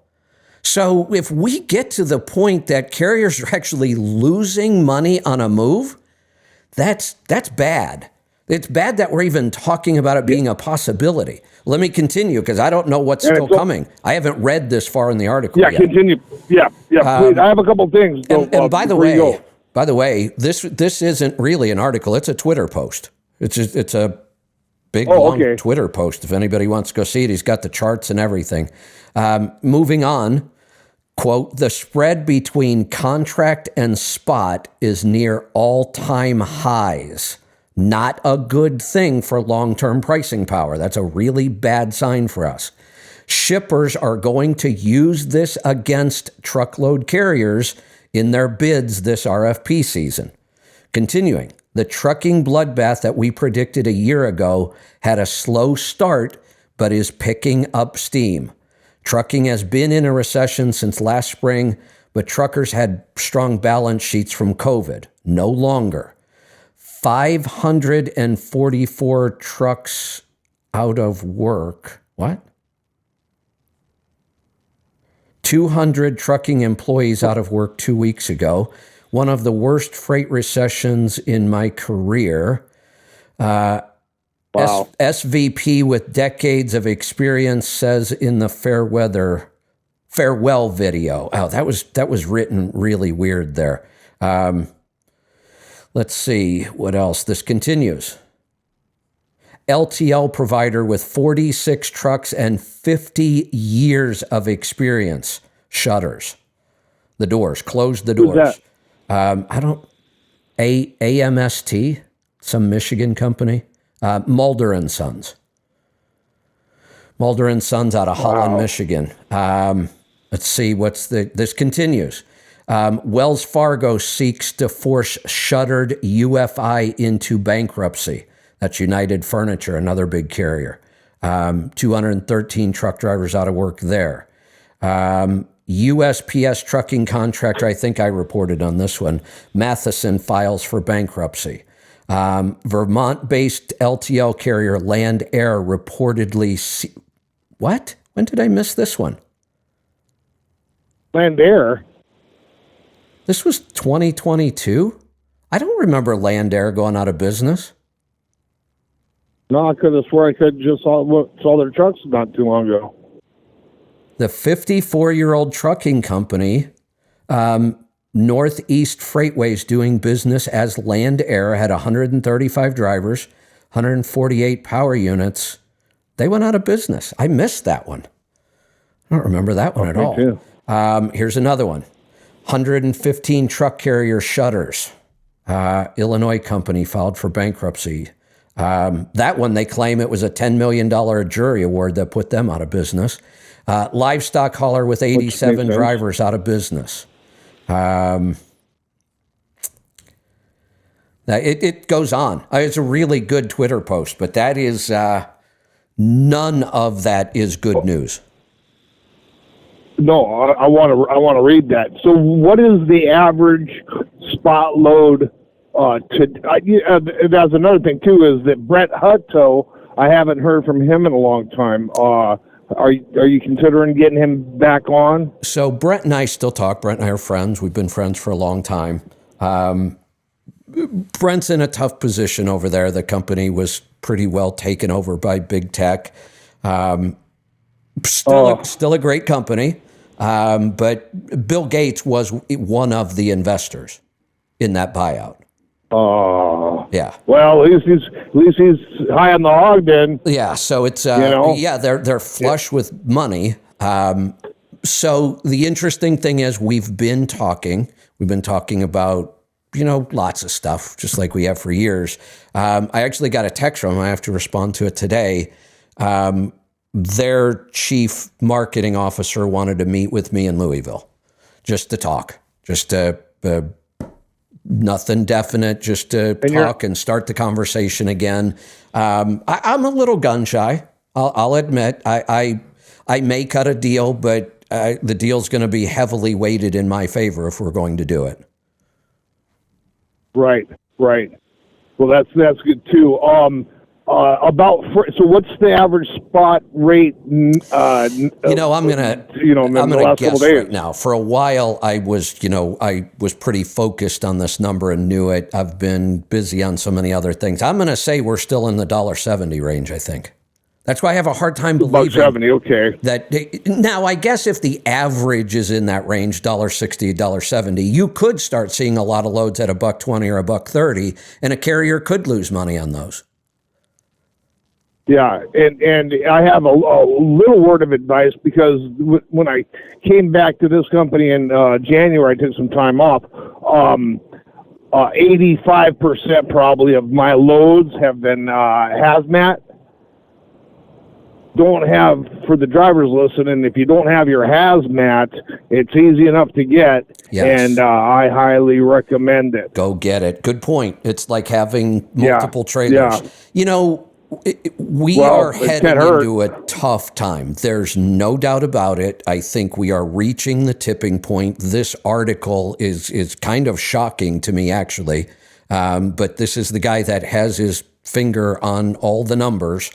And on the pulse. He's got all the numbers in front of him, and he wrote this Twitter post as I believe as a warning. Things are bad, maybe even worse than what we thought when you start looking at all of this stuff. Here's what I hope people realize. The last several years, and I could go back more than 3, I could go back a long way and say almost everybody succeeded as an owner-operator. We've been in an environment where you could make every mistake you wanted and still survive and pay the bills and get by and make it as an owner-operator. You didn't have to do any of the stuff we talk about. You didn't have to know your numbers. You didn't have to build good relationships. You didn't have to understand freight rates and lanes. You didn't have to... Didn't have to pay your taxes. Exactly. You're right. That's another good point. Hell, you don't even have to pay your taxes if you don't want. And you were surviving. Right. And you were bragging at the liar's counter about your big, shiny 379. And those days are over. All of that stuff now will be the difference between staying in business and going out of business.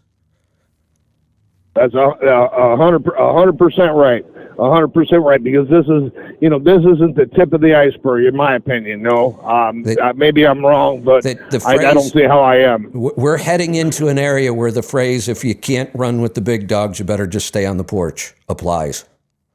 Right. And I'm not talking about the big dogs with big horsepower and lots of chrome. I'm talking about the guys with big bank accounts.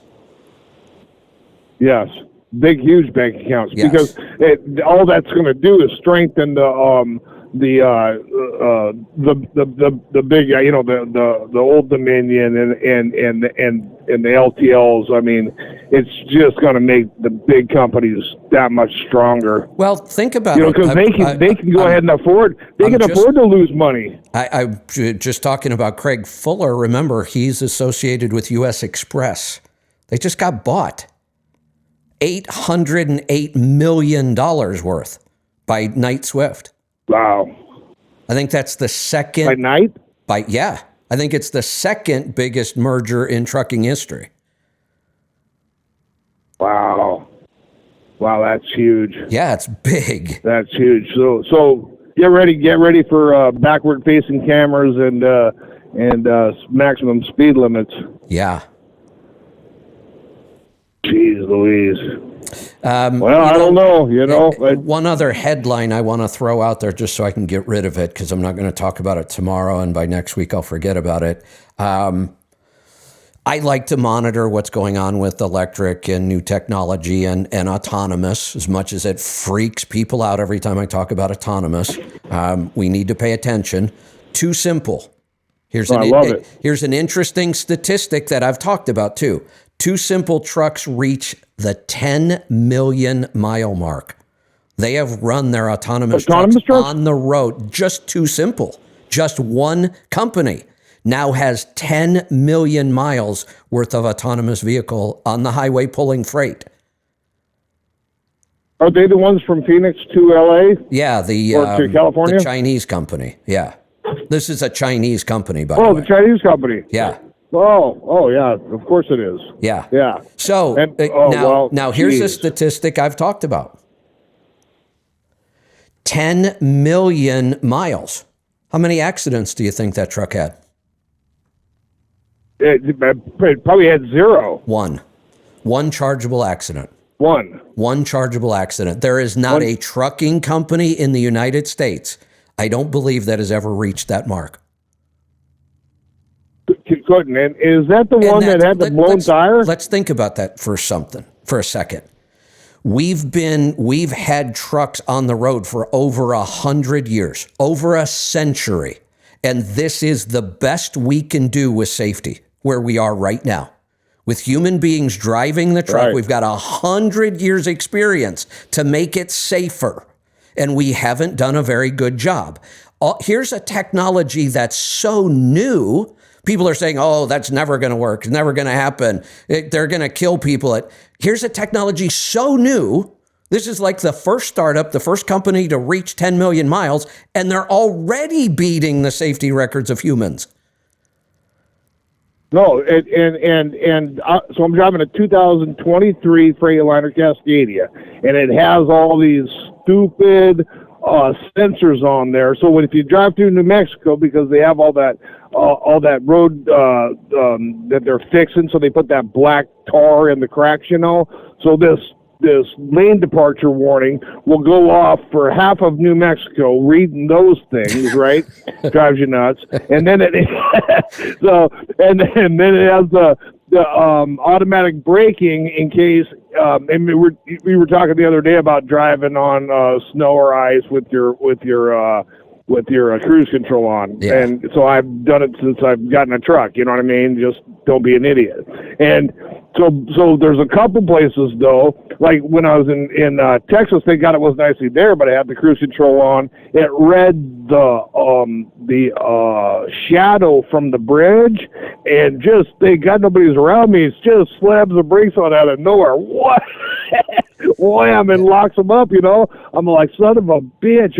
And there's that going 25 north, if you're going to Denver, there's a nice little curve in the road there. It's like a 25 mile an hour thing. Well, it reads the center divider there like it's a car coming at you. Wham, slams on the brakes. I'm like, this is gonna cause more accidents than it doesn't. Than anything else. It doesn't. Yeah. We can prove that mostly in the automotive section. Oh no, this is different. This is different than the ones that are the autonomous ones. No, you know I what know, I mean? but I'm sure every company. it's really not. Yeah. This is autonomous technology. Anything that replaces some of the job the driver used to do is autonomous. Cruise control technically is autonomous. Not fully autonomous. Right, that's true. Right. But cruise control is automated manual transmissions. We have a computer shift the transmission instead of the human being. All of those are technically steps on the way to fully autonomous, right? Yeah. And then what is that autonomous? Is the autonomous vehicle itself? Is that what do they use for that tractor? Do they just take a Cascadia and make it autonomous, right now or they is do. it a Tesla? And Too Simple Too Simple builds their own vehicles, and so there's a Too Simple does have some miles. I'd have to go through the article again, and I don't want to do it right now. They do have quite a few miles without even a person in the truck. That's pretty rare right now, right? No human being. Too Simple has put a Class 8 tractor trailer on the highway with no driver in it. That's happened already. Wow. Now, all of these 10 million miles, the majority of those, there is a driver in that. But they have also they have put a vehicle on the road with no driver in the cab. It's happened. You were talking a while back about the electrics and the Tesla, and then I forget the other company, the one that actually they went out of business because of their lies, I think. But so what is a brand new Volvo is over $200,000, right? Yes. 210,000, I think, for a brand new one. Okay, Yep. Which sounds exorbitant. You're like $210,000. Oh my God, that's huge, right? Well, I don't know what the Tesla's costs and what it's going to be, but have you priced a new Ford diesel F-350 dually with leather? have you seen that? Yeah, it's insane. Have you seen the base model? I think just in a regular truck like a F-150 without getting any air conditioning. I want to say was at 42 or something stupid. Yeah, right. Yeah. So it sort of makes it makes the $200,000 Volvo look like a steal. Hey, Tom, I just realized I was supposed to quit today at 10. Rolling toes on. No, They're waiting for me. Oh, man, get out of here. I'm sorry. Thank you. Sorry for keeping you. Thanks for all the good information. I would love your show, bro. Yeah, it wasn't your fault. I wasn't paying attention, and we were getting great calls. So, hey, Terrence, I see you're on the line there. Going to have to blow you off today. We had 2 calls, one of them already dropped. Sorry about that. I said this morning I have to quit by 10, so get in early. And then I got talking about stuff. Well, you know what really got me off track was the article by Craig Fuller, but that was worth talking about. So I'm going to wrap this up. We will be back in just a couple of minutes with Rolling Toe. All we have to do is close out one show, get them on, and I will get that done right now. So I will see you back here tomorrow. I've got John, Joel, and Henry. Should be a great show tomorrow. We'll see you then. Be safe, be profitable, be fit and healthy always. Do the hard work and master the journey.